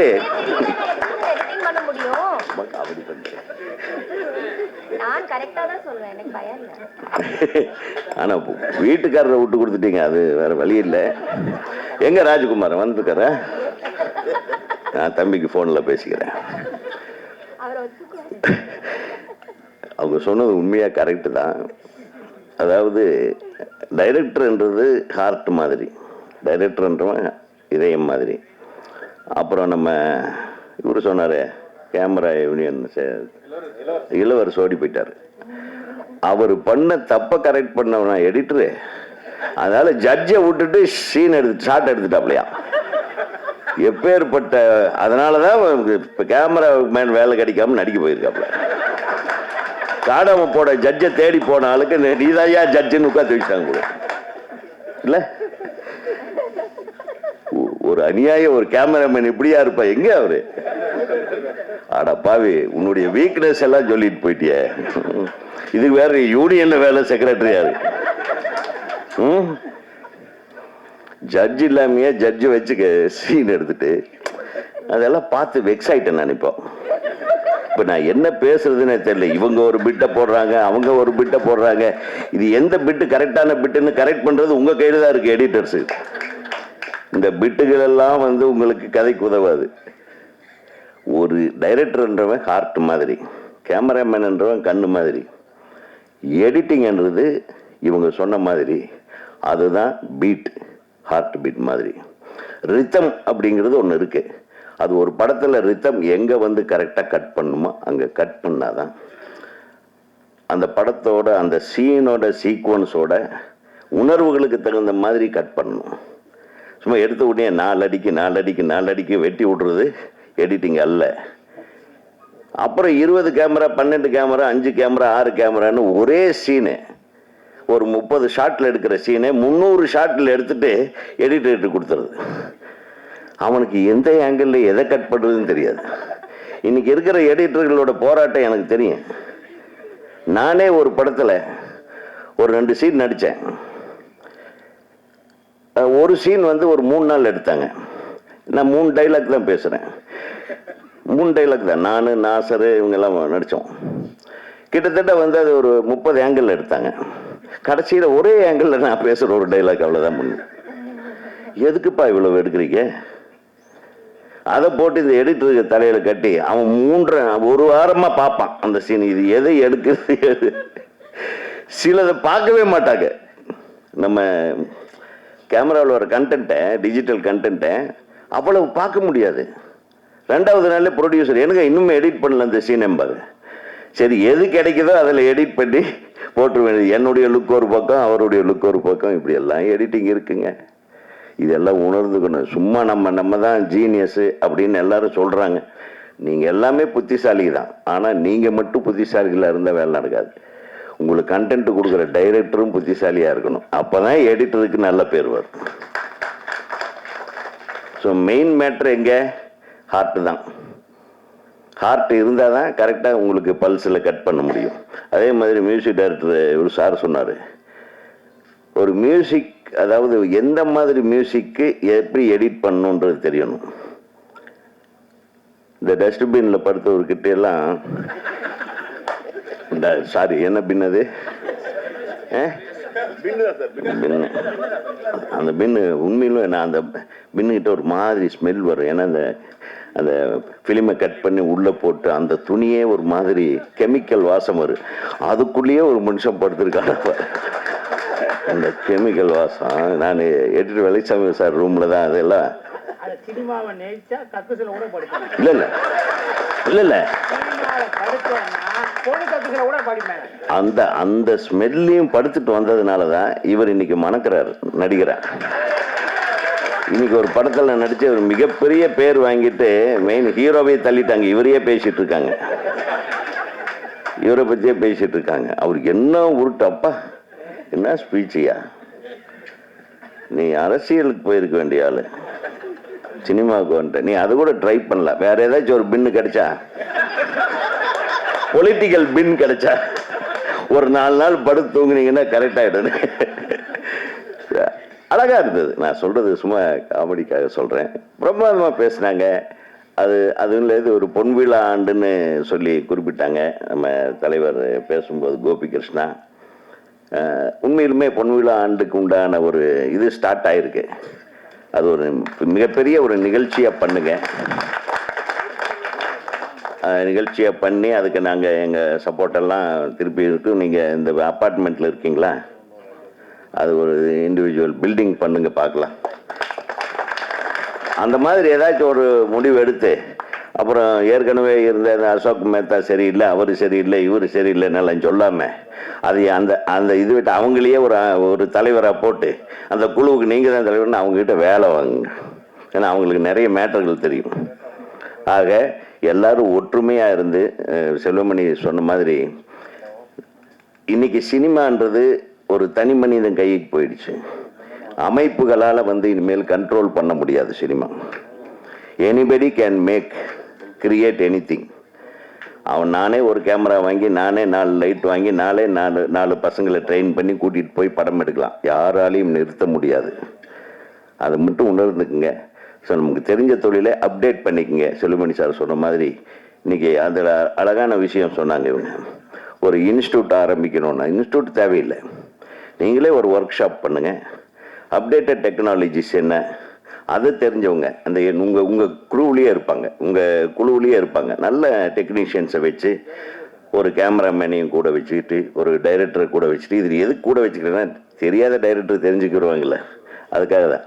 ஆக நீங்களே ஒரு வீக்லி ஒன்ஸ் அல்லது மந்த்லி ஒன்ஸ் ஒரு 2 days ஒரு ஒர்க் ஷாப் மாதிரி வச்சு, what is new in editing அந்த மாதிரி நம்ம கற்றுக்கலாம். நிறைய புக்ஸ் வருது, நிறைய ஃபாரின் இப்போ தான் எல்லாம் நெட்லேயே வருது, எல்லாமே தெரிஞ்சுக்குங்க. டெஃபினட்டாக எனக்கு நான் எடிட்டராக ஒர்க் பண்ணது முதல்ல என்னுடைய படத்தை ஒர்க் பண்ணது ஜி ஜெயச்சந்திரன். அவர் இல்லை இன்னைக்கு. அவருடைய அப்பா கோவிந்தசாமி சார், அவர் ஒரு ஃபைனல் மார்க்கிங்க்கு வருவார், நெகட்டிவ் கட்டிங்க்கு. அதெல்லாம் நினச்சி பார்க்குறேன். எனக்கும் செல்வமணி சாருக்கெல்லாம் அவர் தான் எடிட்டரு. அதுக்கப்புறம் அனில் மல்நாட், அதுக்கப்புறம் பிஎஸ் நாகராஜன் ஒரு தம்பியை சின்ன கவுண்டர் படத்தில் இன்ட்ரடியூஸ் பண்ணேன். பெரும்பாலும் அதில் ஒர்க் பண்ணது சுபாஷ் தான். சுபாஷ் நைட்டெல்லாம் தூங்கவே மாட்டான். அவன் எப்போ பார்த்தாலும் சிரிச்சுட்டே இருப்பான், நைட்லேயும் சரி பகல்லையும் சரி. அப்புறம் கொஞ்ச நாள் கழிச்சு அந்த கண்ணு மூடாமையே போச்சு. அதுக்கு ட்ரீட்மெண்ட்டில் இருந்தான். ஏண்டாண்ணே தூக்கம் கெட்டு அப்படியே கண்ணு மூடவே மாட்டேங்குது சார்ண்ணா. உண்மையா அந்த மாதிரி சின்சியராக ஒர்க் பண்ணவங்க பசங்க நம்ம. அப்புறம் அவர் எங்களோட ஒரு படம் எடிட்டராக அவரை நான் அறிமுகப்படுத்தியிருக்கேன். ஸோ நானே கொஞ்சம் எடிட்டிங்கில் ரொம்ப இன்ட்ரெஸ்ட் தான். என்னுடைய பாட்டு ஒன்று சொல்கிறேன். முத்துமணி மாலையில் உன்னை தொட்டு தொட்டு தாளாட்டன்னு சொல்லிட்டு ஒரு சைலண்ட் பீஸ் வரும். அதுக்கு ஒரு 4 ஷாட்டு ரித்தமில் கட் பண்ணி போட்டிருந்தோம். அதுக்கப்புறம் ஒரு 4-5 நாள் கழித்து பாலு மகேந்திரா சார் திரும்பி அவர் நான் வரும்போது எனக்கு ஒரு உதவி இங்கே வாங்க அப்படின்னா, என்ன சார் அப்படின்னு நான் கட்டிப்பிடிச்சி, என்னையா எடிட்டிங்கன்னு. சார் என்ன சார்ன்னு, அந்த சைலண்ட்டுக்கு போட்ட ஷாட்டு பாரு எக்ஸலண்ட் அப்படின்னு என்னை கட்டிப்பிடிச்சி. சார் நான் இல்லை சார், நான் சொன்னேன் இது ஒரு 4 சைலண்ட் கட் பண்ணுங்கடான்னு. பசங்க தான் பண்ணாங்க, நான் பெரிய அறிவாளி கிடையாது. பட் இருந்தாலும் அங்கே ஒரு இயக்குனரை தூக்கி நிறுத்துறது ஒரு எடிட்டர் தான் என்று சொல்லி நீங்கள் என்றும் வாழ்க. இன்று பதவியேற்றிருக்கும் பழனியப்பன், ரவிச்சந்திரன், கோபி கிருஷ்ணா, கௌதமன், சங்கர், கோபாலகிருஷ்ணன், சாபு, ஜோசப், எம் சங்கர் மற்றும் அனைத்து செயற்குழு உறுப்பினர்கள் வாழ்க வளமுடன், மிகச்சிறப்பாக செயல்படுங்கள் என்று கூறி வாழ்த்து சொல்லி தமிழ்நாடு திரைப்பட இயக்குநர்கள் சங்கத்தின் சார்பாக உங்களுக்கு நல்வாழ்த்துக்களை சொல்லி விடைபெறுகிறேன். வணக்கம். மேடையில் அமர்ந்திருக்கக்கூடிய பிரமாக்கள் அனைவருக்கும் வணக்கம். பதவியேற்புக்காக காத்திருக்கக்கூடிய சகோதரர் கோபி கிருஷ்ணா அவர்கள் தலைவர், பழனியப்பன் அவர்கள் செயலாளர், ரவிச்சந்திரன் அவர்கள் பொருளாளர், துணைத் தலைவர்கள், இணைச் செயலாளர்கள், செயற்குழு உறுப்பினர்கள் அனைவருக்கும் வாழ்த்துக்கள். இந்த வெற்றி விழா உங்களுக்கு கல்யாணம் மாதிரி ரொம்ப சந்தோஷமா இருக்கும். இப்போ அப்புறம் தான் அந்த பொண்ணோட கோணமே உங்களுக்கு தெரியும். செல்வமணி சார் பயங்கரமா சிரிக்கிறாரு. சார் உங்களுக்கு கோயில் கட்டி கும்பிடணும் சார், உங்களுக்கு கோயில் கட்டி கும்பிடணும். ஏன்னா உங்க யூனியன் பிரச்சனை இல்லாம எங்க யூனியன் பிரச்சனையை சால்வ் பண்ணிட்டு இருக்கீங்க. உங்களுக்கு கோயில் கட்டி கும்பிடணும். எங்களால எங்க யூனியனையும் சமாளிக்க முடியல. எல்லாரும் எடிட்டர்ஸ் பத்தி சொல்லிட்டு இருக்காங்க, அதை நான் கடைசியா சொல்றேன். நான் கத்துக்குட்டி 2 படம் தான் பண்ணியிருக்கேன். இதை முதல்ல சொல்லிடுறேன். நிறைய யூனியன் பத்தி தான் சொல்லணும்னு ஆசைப்படுறேன். ரங்கநாதன் சார் இருக்காரு, 2 வருஷமா பயங்கர மன உளைச்சல்ல இருக்கோம் நாங்க 2 பேரும். இதே யூனியன் தான். யூனியன்ல நல்லது செய்யறதுல தான் நிறைய பிரச்சனை இருக்கு, கெட்டது செய்யறதுல எந்த பிரச்சனையுமே இல்லை. அவங்கெல்லாம் நல்லா இருக்காங்க, நிறைய இன்டர்வியூஸ் எல்லாம் கொடுத்துட்டு சந்தோஷமா இருக்காங்க. ஆனா நல்லது செய்யறவங்களுக்கு பெரிய பிரச்சனையா இருக்கு. இதை டக்குன்னு செல்வமணி சாரால டக்குன்னு புரிஞ்சுக்க முடியும், அமீர் சாரால டக்குன்னு புரிஞ்சுக்க முடியும். உங்களுக்கும் அந்த தலைவலி கொஞ்ச நாள் இருந்தது, ரங்கநாதன் சாருக்கு புரியும், அந்த யூனியன்ல இருந்த அத்தனை பேருக்குமே அது புரியும்.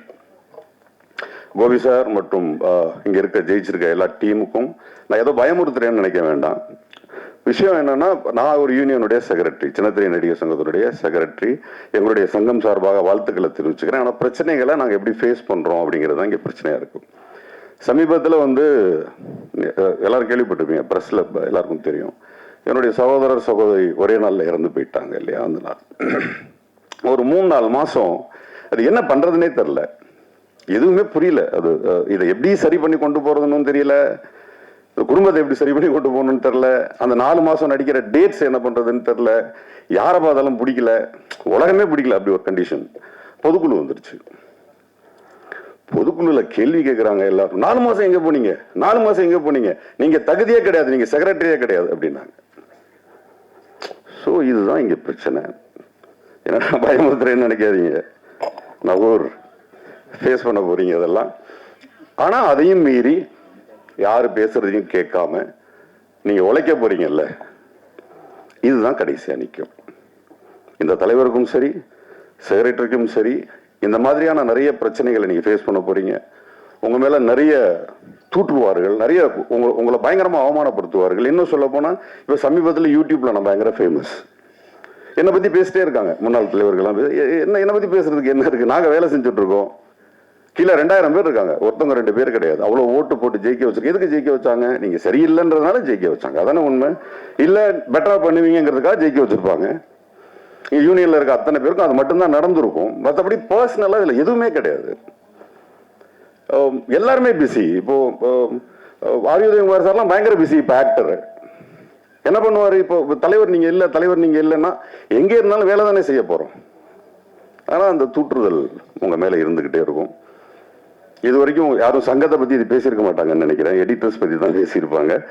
ஸோ இதை நான் உங்களுக்கு சொல்லணும்னு ஆசைப்பட்டேன். இந்த மாதிரியான என்ன தூற்றுதல்கள் இருந்தாலும், உங்க மேல எவ்வளவு பழிகள் சொன்னாலும், அது சொன்னாலும் இல்லை சொல்லுவாங்க, அத்தனையும் தூக்கி ஓரமா வச்சுட்டு உங்களை நம்பி ஓட்டு போட்ட உங்க எடிட்டர்ஸ் அத்தனை பேருக்கும் உண்மையா இருங்க, உழைங்க, நல்ல பேர் வாங்க அப்படின்ற வாழ்த்துக்களை தெரிவிச்சுக்கிறேன். நிறைய படங்கள் பண்ண ஜாம்பவான்கள் எடிட்டர்ஸ் பத்தி சொன்னாங்க. நான் 2-3 வார்த்தை ஃபஸ்ட்டு படம் வந்து பெரிய சிக்கல் எனக்கு. ஏன்னா நான் யார்ட்டையும் ஒர்க் பண்ணல, என்னை காப்பாற்றி விட்டது எடிட்டர் தான், ப்ராமிஸ். அதே நேரத்தில் ரெண்டாவது படம் ஒரு எடிட்டர்கிட்ட போனேன், தெரில ஏதோ அவருக்கு படம் பிடிக்கலன்னு நினைக்கிறேன், கட் பண்ணல, அதையும் நான் சொல்லிடுறேன். அதுக்கப்புறம் அதே ஃபுட்டேஜ் எடுத்துட்டு இன்னொரு எடிட்டர்கிட்ட போனேன். அவர் சொன்னார், நான் படம் பார்த்துட்டு உங்களை ஒரு 2 நாள் கழிச்சு கூப்பிட்றேன், இல்லை சம்டைம்ஸ் எனக்கு படம் ரொம்ப பிடிச்சிருந்ததுன்னா 7 நாள் கழிச்சு ஃபோன் வரும் அப்படின்னாரு. நல்ல வேலை 7 நாள் கழிச்சு எனக்கு ஃபோன் வந்தது, படம் சூப்பராக இருக்கு அப்படின்னு சொல்லி சொன்னார். கட் பண்ணிட்டு ஃபுல்லாக படத்தை அவர் ஒரு மாதிரி ரெடி பண்ணிட்டு என்னை கூப்பிட்டாரு. நான் போய் பார்த்தேன், அது நான் எடுத்த படமாவே இல்லை, ரொம்ப அழகான படமாக இருந்தது. அப்போ தான் நான் நினச்சேன், நிறைய நன்றி கடன் பட்டிருக்கேன் போல இருக்கு எடிட்டர்ஸுக்கு அப்படின்னு. இந்த மேடையில் எடிட்டர்ஸ்க்கு நான் வந்து தேங்க்ஸ் சொல்கிறேன். என்ன மாதிரி நிறைய கனவுகளோட உதவி இயக்குனராக நம்ம ஒர்க் பண்ணல, சும்மா ஜஸ்ட் ஒர்க் பண்ணதோட சரி, பார்த்ததோட சரி, நம்ம டைரெக்டாக நம்ம கருத்துக்களை வந்து சொல்லிடணும்னு ஆசைப்பட்டு டைரக்டர் ஆகிட்டோம். மற்றபடி டெக்னிக்கலாக நம்ம சவுண்டு கிடையாது, நமக்கு தெரியாது ஆக்சுவலாக, ஒத்துக்கணும். அந்த டெக்னிக்கலாக எனக்கு தெரியாது அப்படிங்கிறத என் எடிட்டர் சொல்லவே இல்லை. இல்லை, நீங்கள் உணர்வு ரீதியாக நல்ல டைரக்டர், டெக்னிக்கலாக நீங்கள் சவுண்டா இல்லையான்னு எனக்கு தெரியாது, நீங்கள் 2 படம் பண்ண கற்றுப்பீங்க, பட் உணர்வு ரீதியாக நீங்கள் ரொம்ப நல்ல டைரக்டர், பயங்கரமாக ஒர்க் அவுட் ஆகிருக்கு படம்னு சொல்லி அந்த படத்தை தேத்தி கொண்டு வந்தது இப்போ சமீபத்து சார் படத்தோட எடிட்டர். அவருக்கு இந்த நேரத்தில் நான் நன்றியை தெரிவிச்சுக்கிறேன், உங்கள் எல்லாருக்கும் வாழ்த்துக்களை தெரிவிச்சுக்கிறேன். Thank you very much. அனைவருக்கும் மாலை வணக்கம். மேடையில் அமர்ந்திருக்கும் அத்தனை பெரியவர்களுக்கும், செல்லுமணி சார், உதயகுமார் சார், அமீர் அவர்கள், இனியா நண்பர்கள், புலி,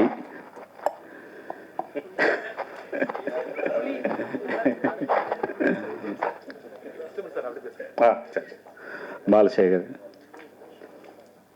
டக்குன்னு மேடையில் வந்து உட்காந்துருக்கப்ப நமக்கு தெரிஞ்சவங்க பேரே டக்குன்னு போயிடும், அது ஒரு பெரிய. சுபாஷ் அவர்கள், அசோக் மேத்தா அவர்கள் மற்றும் அத்தனை பேருக்கும் என் முதுக்கன் வரக்காக தெரிவிச்சுக்கிறேன். இந்த விழாவுக்கு வந்ததுக்கு மிக முக்கியமான காரணம், இன்றைக்கு தலைவராக தேர்ந்தெடுக்கப்பட்டிருக்க கோபி வந்து எனக்கு வந்து அசிஸ்டண்ட் எடிட்டராக இருக்கும்போது எனக்கு பழக்கம். என்னோடய தீபாவளி படத்தில் ஒரு அசிஸ்டண்டாக ஒர்க் பண்ணார். அப்போ இன்ஸ்டியூட்டில் படிச்சுட்டு இருக்காரு. அவர் படிச்சுக்கிட்டு பார்ட் டைமாக வந்து அந்த படத்தில் ஒர்க் பண்ணிகிட்ருப்பார். அவருக்கு வந்து இந்த போகாதே சாங் ரொம்ப பிடிச்சி போயிடுச்சு. அது விட்டனா பாருன்னு சொல்லி அந்த பாட்டு இன்றைக்கும் வந்துச்சுன்னா எனக்கு கோபியோட ஞாபகம் தான் வரும். ஸோ அதில் வந்து அவர் ரொம்ப முழுமையாக ரொம்ப அற்புதமாக பண்ணி கொடுத்தாரு. எடிட்டரோட அனுமதி தான் பண்ணார் அவர், ரொம்ப நல்லா வந்தது. அதுக்கப்புறம் பாலாஜி சக்திவேல் அறிமுகப்படுத்தினார் அவரை. அப்புறம் எனக்கு மனம்புத்தி பறவையில் வந்து நான் திரும்ப கோபியை கூப்பிட்டேன். நான் வேறு ஜோனல் போகிறேன், ஒரு காமெடி. கோபியும் வந்து அப்போ புதுசு ஒரு படம் தான் பண்ணியிருக்காரு, வழக்கு என்ன ஏதோ ஒன்று பண்ணியிருக்கிறாரு. அப்போ நான் வேறு ஜோனல் போகும்போது இது எப்படா இது காமெடி ஒர்க் அவுட் ஆகிருக்குமா அப்படின்னு சொல்லி ஒரு டவுட்டில் போவேன். அந்த இன்ஸ்டியூட்லேருந்து நிறைய பொம்பளை பிள்ளைங்க, அப்புறம் இவனோட ஃப்ரெண்ட்ஸ் எல்லாமே வந்து அந்த உட்காந்துக்கிட்டு விழுந்து சிரிச்சுட்டே இருப்பாங்க பார்த்துட்டு. ஸோ அப்போ எனக்கு அங்கே ஒரு கான்ஃபிடென்ட் வந்தது, ஸோ இந்த படம் ஹிட் ஆகிடும் அப்படிங்கிறது. ஸோ ஒரு ரசிகனாக அந்த படத்தை, அது வந்து ஒரு எடிட்டராக அங்கே உட்காந்து பண்ண மாட்டார் கோபி. ஸோ ஒரு ரசிகனாக உட்காந்து பண்ணுவார். அதுக்கப்புறம் வந்து தேசிங்கராஜா பண்ணும்போது இன்னும் மெச்சூர் ஆகிட்டார். நான் நாளைக்கு வாரம் கட்டிங்க அப்படின்னா நைட்டே முடிச்சு வச்சுருவார், காலையில் போனால் எனக்கு போட்டு காமிப்பார். ஸோ அது உச்சத்துக்கு போச்சு. இப்போ யுத்த சத்தம்ங்கிற ஒரு படம் வந்து பண்ணார். நான் சில விஷயம் பார்த்து மிரண்டு போயிட்டேன். அந்த படத்தோட அவுட்புட் பார்த்து இது வந்து ஏன்னா ஒரு ஒரு எடிட்டரோட பெஸ்ட்டு அப்படிங்கிறது வந்து அந்த படத்தில் இருக்கும். ஏன்னா அவ்வளோ அழகாக அதை பண்ணியிருந்தாரு. பார்த்துட்டு இந்த படம் வந்து மிகப்பெரிய ஹிட்டரா அப்படின்னு சொல்லிட்டு தான் வந்தேன். அந்த படம் காமெடி படம் எடிட் பண்ணுறது ரொம்ப கஷ்டம். அது வந்து ஒரு டைரக்டரோட ஒரு இது இல்லாமல் பண்ண முடியாது. ஏன்னா அது என்ன வரும்னு டைரக்டருக்கே தெரியாது. ஸோ அது காமெடியன்ஸோட கையில் தான் இருக்கும் அந்த விஷயங்கள் எப்பொழுதுமே. அந்த வகையில் ஒரு மிகச்சிறந்த எடிட்டரு. என்ன பல பரிணாமங்கள் உருவாக்கிட்டே இருப்பார் கோபி. திடீர்னு பார்த்தா தயாரிப்பாளர் விடுவார், அப்புறம் டைரக்ஷன் பண்ண போகிறேன் அப்படிம்பாரு.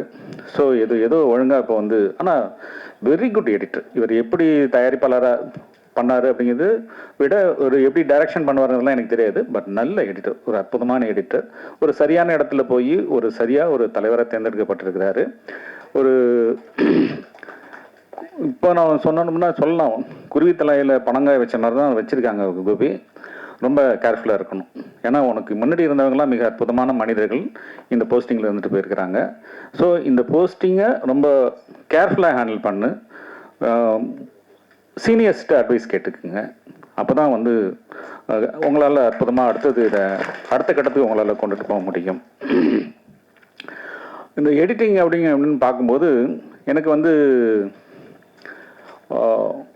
2 பேர் எடிட்டர் இருப்பாங்க. ஒரு படத்துக்கும் எனக்கு தெரிஞ்சு வந்து ஒரு டைரக்டருக்கு எடிட்டிங் தெரிஞ்சிருக்கணும், ஒரு எடிட்டர் தேவை. அப்புறம் ஒரு ஸ்க்ரீன் பிளே ரைட்டர் வந்து ஒரு மிக முக்கியமான எடிட்டர் இருப்பார் ஒரு படத்துக்கு. ஏன்னா அவர் ப்ராப்பராக இருந்தாருன்னா எடிட்டரோட வேலை ஒரு 90% கம்மியாகி போயிடும். ஸ்க்ரீன் பிளே ரைட்டர் ரொம்ப தெளிவாக இருக்கணும். ஸோ அப்போ தான் இந்த எடிட்டரோட ஒர்க் வந்து ரொம்ப ப்ராப்பராக இருக்கும். நானே வந்து நிறைய படம் பண்ணியிருந்தா கூட ஒரு 3 படங்கள் வந்து அந்த ஸ்க்ரீன் பிளே ரைட்டரால் வந்து எந்த விதமான ஒரு டச்சும் எடிட்டரோட டச்சும் பெருசாக வைக்க முடியாமல் அளவுக்கு வெற்றி அடைஞ்சதுன்னா என்னுடைய துல்லாத மனமும் துள்ளும், மனங்குத்தி பறவை, வேலை நின்று வெள்ளைக்காரன். மிச்ச படங்கள் எல்லாமே வந்து எடிட்டரோட கான்ட்ரிபியூஷன் இருக்கும்.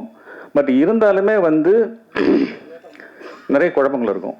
ஸோ நிறைய விஷயங்கள் பார்த்து பண்ண வேண்டியிருக்கும்.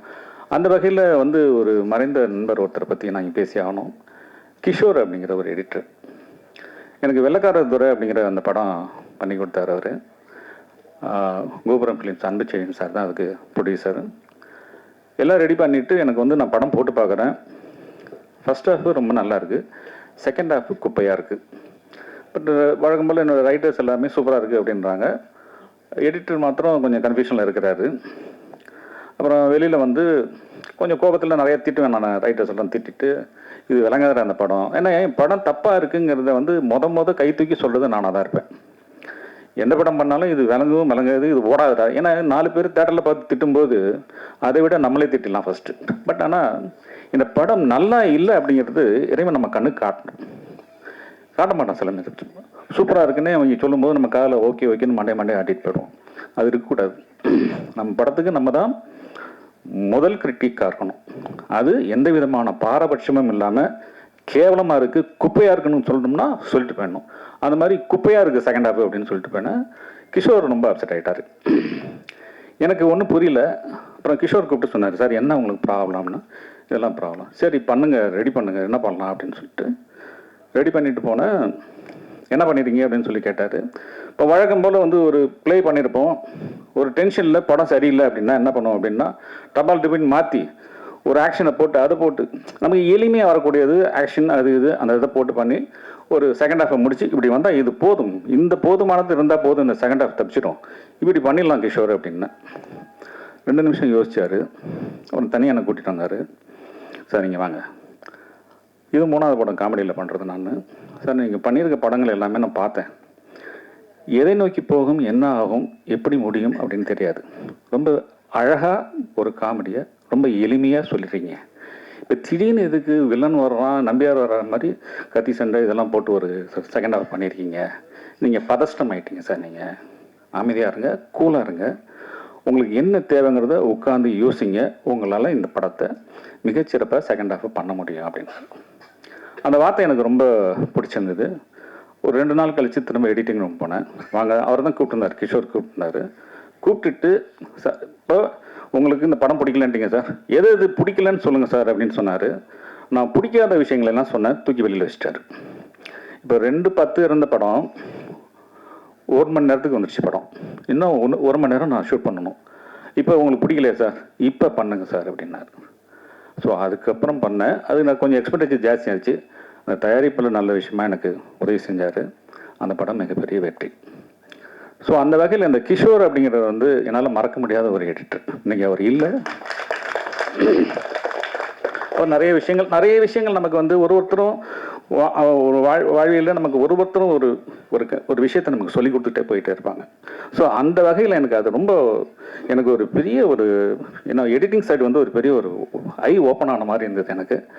அதுக்கப்புறம் எனக்கு எந்த பிரச்சனை வந்தாலும் நான் வந்து இப்போ கொஞ்சம் ஒரு 25% கற்றுக்கிட்டு இப்போ ஓரளவுக்கு எனக்கு வந்து ஒரு கான்ஃபிடென்ட்டாக எடிட்டிங் பண்ண முடியும். இந்த படத்துலையும் பிரச்சனை வந்தது, இப்போ திரும்ப அதை ரெடி பண்ணி இப்போ திரும்ப கரெக்ட் பண்ணி வச்சுருக்கிறேன். ஸோ வெற்றிமாறன்லாம் சொல்கிற மாதிரி ஸோ எடிட்டிங் அப்படிங்கிறது வந்து ஒரு எடிட்டரோட கையில் தான் நம்ம வந்து கடைசியாக போய் நிற்கிறோம்.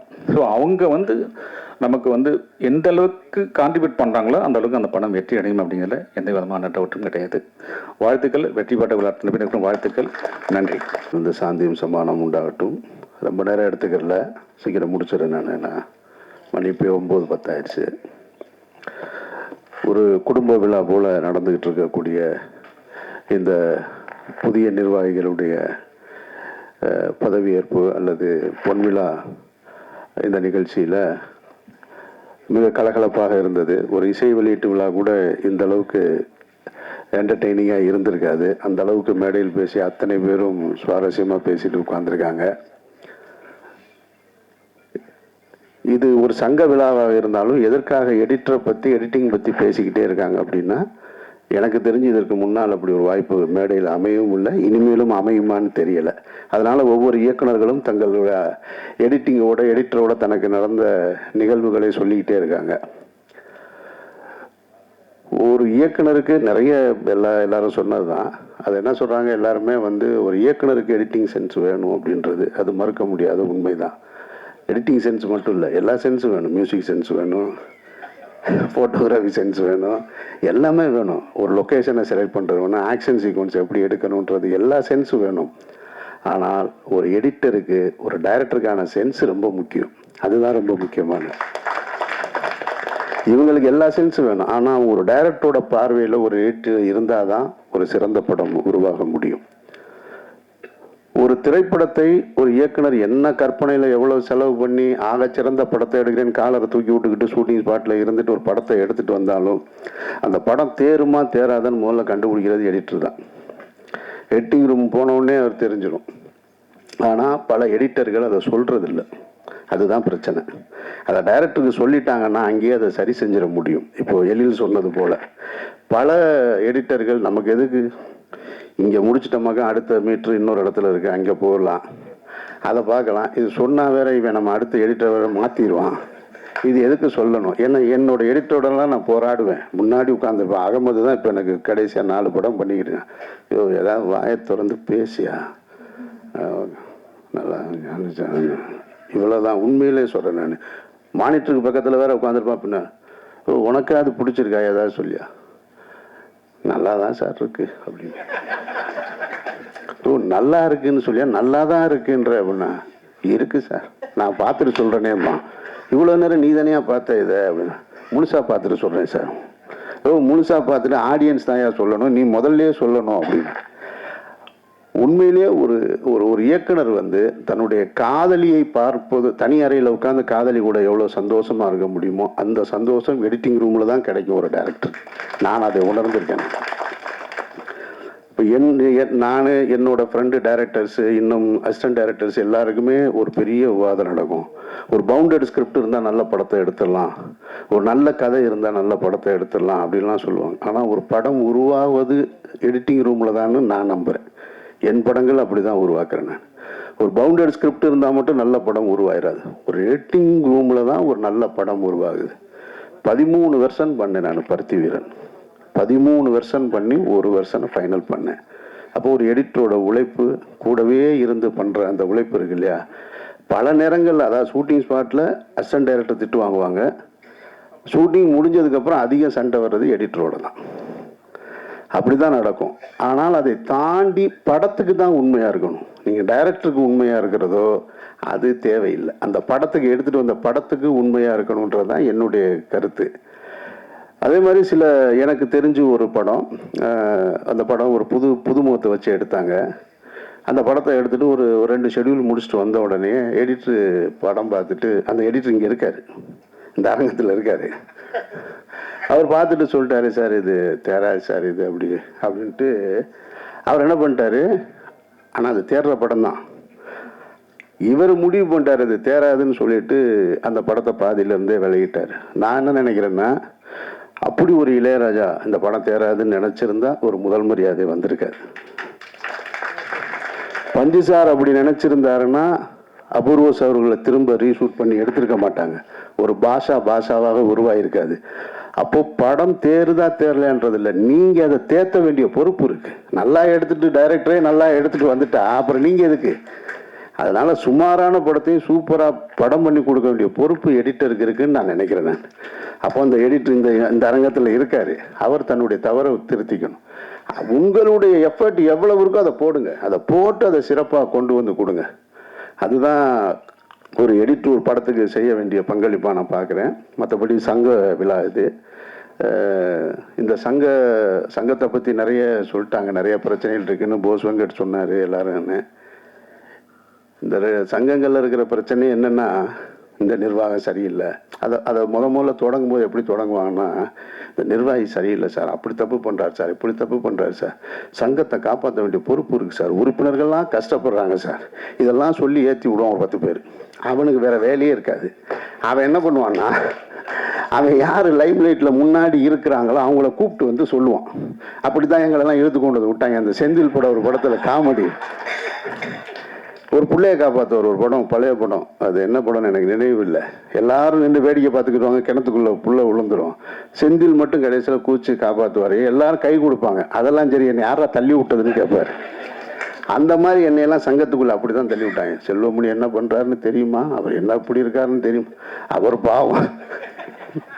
நான் உடனே இவரை எதுக்குறதுக்கு ஏதோ குருச்சேத்திர போர் மாதிரி இறங்கி வந்து நின்று, அன்னைக்கு பார்த்தீங்கன்னா குமுதம் ஆனந்தவுடன் எல்லா தலைவையும் பாரதி ராஜாவை எதிர்த்து நிற்கும் அமீர் அப்படின்னு இவர்கிட்ட போய், அவன் பாரதி ராஜா இடத்த பிடிக்க ஆசைப்படுறாங்க அப்படின்னு. பாரதி ராஜா இடத்த பிடிக்கிறதுக்கு ஆசைப்பட்டுனா முடிக்கவே முடியாது. ஏன்னா அப்படி ஒரு படைப்புகளை பண்ணி வச்சுட்டு போயிருக்காரு. சங்கத்தில் பிடிச்சி நான் என்ன செய்ய? இப்படி எதையாவது ஒரு கொம்பு செய்ய விட்டு கொண்டு வந்து விட்டுட்டு போயிட்டான். அப்புறம் பார்த்தா தான் தெரியுது, இது என்னடா தேவையில்லாத வேலையை நம்மளை கொண்டு தள்ளி விட்டாங்க. ஒழுங்காக படம் பண்ணிக்கிட்டு இருந்தோன்னு இங்கே வந்து உட்காந்தா போஸ் வெங்கட் சொன்னார்ல, அவர் வீட்டில் வந்து என்ன பிரச்சனை நடந்திருக்குன்னு கூட தெரியல. ஆனால் அது குறித்து 4 மாசமா எங்கே போனேன்னு கேள்வி கேட்டாங்கன்னு. எனக்கெல்லாம் ஒருத்தன் வந்து என் மேலே உள்ள கோபத்தில் இயக்குனர் சங்கத்தில் இருக்கும் பொழுது இப்போ சமீபத்தில் நடந்த பிரச்சனை மாதிரி தான் அப்போவே தாலிபான் தீவிரவாதிகளுக்கும் எனக்கும் தொடர்பு இருக்குன்னு ஒரு போஸ்ட் ஓட்டிட்டு போயிட்டாங்க. இவன் இந்த செயற்குழு உறுப்பினருக்கு இவன் தேர்ந்தெடுக்கலைன்றதுக்காக என்னைய கொண்டு போய் தாலிபான் தீவிரவாதத்தை கொண்டு சேர்த்துட்டான். ஐயோ, ஒவ்வொரு முறை பொதுக்குழு நடக்கும் போதும், அதாவது கௌரவமான, நான்லாம் அண்ணாந்து பார்த்த இயக்குனர்கள் ஆர்வி உதயகுமார் சார், செல்வமணி அண்ணன் 2 பேருமே பெரிய படைப்புகளை படைச்சு தொடர் வெற்றி. உதயகுமார் சார்லாம் தொடர் வெற்றி. செல்வமணி என்ன உச்சத்தில் இருக்கார், பிரம்மாண்டமான படைப்புகளை கொடுத்துருக்காரு. இங்கே ஒருத்தன் வந்திருப்பான் 75 வந்து அசிஸ்டன்ட் டைரக்டராக சேர்ந்து, அவன் ஊரில் வேற பிரச்சனை என்னன்னா, அவன் ஒரு கேபிள் டிவி நடத்தி அதில் காசை சீட்டிங் பண்ணி எங்கே போகிறோன்னு தெரியாமல் அசிஸ்டன்ட் டைரக்டர் கார்டை வாங்கிட்டு இங்கே வந்து ஒளிஞ்சு உட்காந்துட்டுப்பான். அவன் உட்காந்துட்டு இந்த 2 பேரையும் கேள்வி கேட்பான் பாருங்க. இந்த அவமானத்தெல்லாம் தாங்கணும்னா ஒவ்வொரு முறை பொதுக்குழு நடக்கும் போதும் அது ஒரு கத்தி மேலே நிற்கிற மாதிரியே இருக்கும். அதை சமாளிக்கிறதுக்கு ஒரு திறமை இருந்தால் தான் முடியும், இல்லைன்னா எல்லாருனாலையும் அதை சமாளிச்சிட முடியாது. முதல்ல உங்களை அவமானப்படுத்துவாங்க. அப்படி தான் நடிகர் திலகம் சிவாஜி கணேசன் கடைசி வரைக்கும் நடிகர் சங்கம் போகாமல் இருந்தது காரணமே இதுதான். யாரோ ஒருத்தன் கேள்வி கேட்பான், என்னென்னமோ கேட்பான். அதனால் இந்த சண்டை இருக்கு இல்லையா, இது இல்லை இப்போ முக்கியம். தமிழ் சினிமாவே இப்போ அனாதையாக கிடக்கு. நீங்கள் சங்கங்களுக்கு போயிட்டீங்க, நீங்கள் இந்த சங்கத்தை காப்பாற்றுறது, அன்னை 23 சங்கத்தை காப்பாற்றுறேன்னு. தமிழ் சினிமாவே இப்போ அனாதையாக கிடக்கு. அதை காப்பாற்ற வேண்டிய பொறுப்பு இருக்குது. நான் தான் இன்றைக்கி தயாரிப்பாளர் சங்க தலைவர் வந்திருப்பாருன்னு அழைப்புதலில் பார்த்தேன். வந்திருந்தாருன்னா அதை தான் சொல்லணும்னு நினச்சேன். பெப்சி தலைவர் இருக்கார், இயக்குனர் சங்க தலைவர் இருக்கார், தயாரிப்பாளர் சங்க தலைவர். அவர் வரலனாலும் இந்த செய்தியை கொண்டு போய் சினிமாவை காப்பாற்ற வேண்டிய பொறுப்பு இருக்குது. வருஷத்துக்கு 365 நாள். ஆனால் தமிழ் படம் ப்ரொடக்ஷன் 250 படம் ப்ரொடக்ஷன் ஆகுது. இந்த லாஜிக் எங்கேயாவது எடுப்படுதா பாருங்களேன். 1.5 நாளைக்கு ஒரு படம் ரிலீஸ் ஆகுது கணக்கில். எப்படி சார் படம் பார்ப்பாங்க? அவள் வீட்டில் ஏற்கனவே டிவியில் படம் போட்டுக்கிட்டு இருந்தாங்க. அதை தாண்டி இப்போ ஆண்ட்ராய்டு ஃபோன் இருக்குது. ஆண்ட்ராய்டு ஃபோனுக்குள்ளே ஒரு 25 ஓடிடி பிளாட்ஃபார்ம் இருக்குது. உட்கார்ந்த இடத்துலையே படம் பார்க்குறான். இதை தாண்டி ஒரு தேட்டருக்கு வந்து அவன் படம் பார்க்க வேண்டிய அவசியம் என்ன இருக்குது? அதனால தான் வரமாட்டான்னு தெரிஞ்சு தான் எல்லாருமே பேன் இண்டியா மூவியாக எடுத்துக்கிட்டே இருக்காங்க.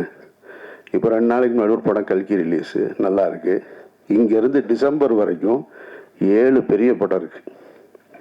எல்லாமே 500 கோடி 600 கோடி 1000 கோடின்னு. இதுக்கு இடையில எந்த சின்ன படத்துக்கும் உங்களுக்கு தேட்டர் தரப்போகிறாங்க? முதல்ல அதை யோசிங்க. படம் எடுக்கணுமா வேணாமான்னு உட்காந்து டிஸ்கஸ் பண்ணணும். 250 படம் ஏன் தயாரிக்கணும்? அப்போ உண்மையிலே தயாரிக்கிறதுக்கான தேவை இங்கே இருக்கா? அதை விவாதிக்கணும். அப்புறம் சொன்னது மாதிரி ஒரு இண்டிவிஜுவல் கையில் சினிமா போயிருச்சு. நான்லாம் இன்னும் 2 வருஷம் தான் பார்த்துட்ருப்பேன். நான் இங்கே ரொம்ப செட் ஆகலைன்னு வச்சுங்களேன். ஏற்கனவே பாரதி ராஜா சார் சொன்னார், அவர்னால இப்போ செய்ய முடியலை. நான் போய் செஞ்சிருவேன். மதுரையில் உட்காந்து அங்கேயே படம் எடுத்து அங்கேயே ஆட்களை வச்சு எடுத்துக்கிட்டு நான் இதை இங்கே உங்ககிட்ட பெப்சி தலைவர் வச்சுக்கிட்டே தான் சொல்கிறேன். சரி பண்ண முடியலாம், ஒன்றும் பண்ண முடியாது. ஏன்னா நான் எவ்வளவு செலவு பண்ணி ஒரு படம் எடுத்துகிட்டு வந்தாலும் தேட்டர் கிடையாதுங்க. தேட்டரில் ரெகுலர் ஷோ கொடுக்கல. ஒரு காலகட்டத்தில் 7-8 தேட்டருக்கு நம்ம படம் ரிலீஸ் ஆகுதுன்னா, மதுரைனா இந்த தேட்டரு, சினிப்பிரியா, சிந்தாமணி இப்படின்னு ரிலீஸ் ஆகும். சனி ஞாயிறுனா மற்ற நாட்களில் 3 ஷோ, சனி ஞாயிறு 4 ஷோன்றது சின்ன பிள்ளை கூட தெரியும். இப்போ எந்த தேட்டரில் எந்த படம் எப்போ ஓடுதுன்னு தெரில, எந்த ஷோ கொடுக்குறாங்கன்னு தெரியலை. தெரியாமல் எப்படி படம் பார்க்க முடியும்? ஒருத்தன் காலையில் படம் பார்க்கணுன்னு ஆசைப்பட்டிருப்பான், இல்லை மதியம் படம் பார்க்கணுன்னு ஆசைப்பட்டிருப்பான். 7:30 மணி ஷோ ஒன்று தாங்க இருக்குன்றாங்க ஒரு தேட்டரில். ஸோ அப்போ ரெகுலர் ஷோஸே படங்களுக்கு கிடைக்கிறது இல்லை. நீங்கள் கோடிகளை கொட்டி எடுக்கிற படங்களுக்கு ரெகுலர் ஷோஸ் கிடைக்காம அந்த படம் எடுத்தான்னா எடுக்கிறேன்னா என்ன? அதுக்கு அந்த காசை வச்சுருந்தா இப்போ நான் ஒரு 8 கோடி ரூபாய்க்கு ஒரு படம் எடுத்திருக்கேன். பேசாமல் அந்த காசை வச்சுக்கிட்டு புதுசாக கார் வாங்கிட்டு சந்தோஷமாக ஊர் பூரா சுற்றிக்கிட்டே தெரியலாம். இது எதுக்கு? இப்போ ரிலீஸுக்கு 1 கோடி ரூபாய் வேணும். ஒரு படத்தை நீங்கள் திரும்ப தேட்டருக்கு கொண்டு வந்து ஒரு படத்தை எடுத்து முடிச்சுட்டா ரிலீஸுக்கு கியூபுக்கு பணம் கட்டி, கியூப்லாம் அண்ணனுக்கு தெரியும். முதல்ல அவங்க தொடங்கும் போது எப்படி நம்ம ஆஃபீஸில் வந்து நின்று அப்படியா ஒரு 2 கொடுங்களேன், 3 கொடுங்களேன், 4 பிரிண்ட் கொடுங்களேன். நீங்கள் 50 அப்போல்லாம் 65 பிரிண்ட் 70 பிரிண்ட் போட்டுக்கிற ஃபிலிமில் நீங்கள் ஒரு 5 மட்டும் கியூப் கொடுங்களேன்னு கேட்டுக்கிருந்தவங்க இன்றைக்கி மோனோபோலி ஆகி உட்காந்துருக்காங்க. அவங்கள போய் கேள்வி கேட்கணுன்னா கேள்வி கேட்க முடியாது. 2 வாரம் 3 வாரத்துக்கு மொத்தமாகவே நீங்கள் பணம் கட்டிடணும். ப்ரொடியூசர்ஸ் எல்லாமே போய் இப்போ கியூப் முதலாளி ஆகிட்டாங்க. நான் பெப்சி தலைவராக இருக்கும்பொழுது இதே மாதிரி ஒரு பிரச்சனை நடந்துச்சு. இதே எப்படி என்கிட்ட வாய்ப்பு கேட்டு வந்தாங்களோ கியூபு, அதே கியூபுக்கிட்ட நான் திரும்ப போகும்போது, நான் பெப்சி தலைவராக இருக்கும்போது போகும்போது, நீங்கள் வெயிட் பண்ணுங்கள் வெளியில் அப்படின்னு ரொம்ப கடுமையான வார்த்தைகளை பயன்படுத்திட்டு தான் சொன்னேன். நான் இந்த மோனோபோலி சிஸ்டம்லாம் இங்கே வச்சுக்கக்கூடாது, நீங்கள் ரொம்ப பிரச்சனை பண்ணீங்க, இந்த ஆஃபீஸே இருக்காது அப்படின்னு சொல்லிட்டு இன்றைக்கி அப்படி ஒவ்வொரு தனித்தனி முதலாளிகளாக அவங்க கையில் சினிமா மாட்டியிருக்கு. அதிலிருந்து சினிமாவை காப்பாற்றணும். சினிமாவை காப்பாற்றினா தான் எடிட்டர் உங்களுக்கு வேலை. அதில் தான் நீங்கள் 2 பிரிவாக இருக்கீங்க. அதில் தான் ஒவ்வொரு சங்கங்கள்லேயும் 2 பிரிவாக இருக்கீங்க. முதல்ல சினிமா இருந்தால் தானே நம்ம இருக்க முடியும். அப்போ சினிமாவை காப்பாற்ற வேண்டிய பொறுப்பு இருக்குது. சினிமா கொஞ்சம் கொஞ்சமாக மாறி மாறி மாறி மாறி அடுத்த தளத்துக்கு போயிருக்கு. அதனால் இது ஒரு பெரிய டிஸ்கஷன் தேவைப்படுது. அதில் நடப்பில் படம் தயாரித்து கொண்டு இருக்கக்கூடிய இயக்குநர்கள், ப்ரொடியூசர்ஸ்னு ஒரு காலத்தில் தனியாக இருந்தாங்க. இப்போ ப்ரொடியூசர்ஸ்னு எங்கே இருக்காங்க? 10 ஹீரோ இருந்தால் 10 ஹீரோவும் ப்ரொடியூசரு, 10 டைரக்டர் இருந்தால் 10 டைரக்டரும் ப்ரொடியூசரு.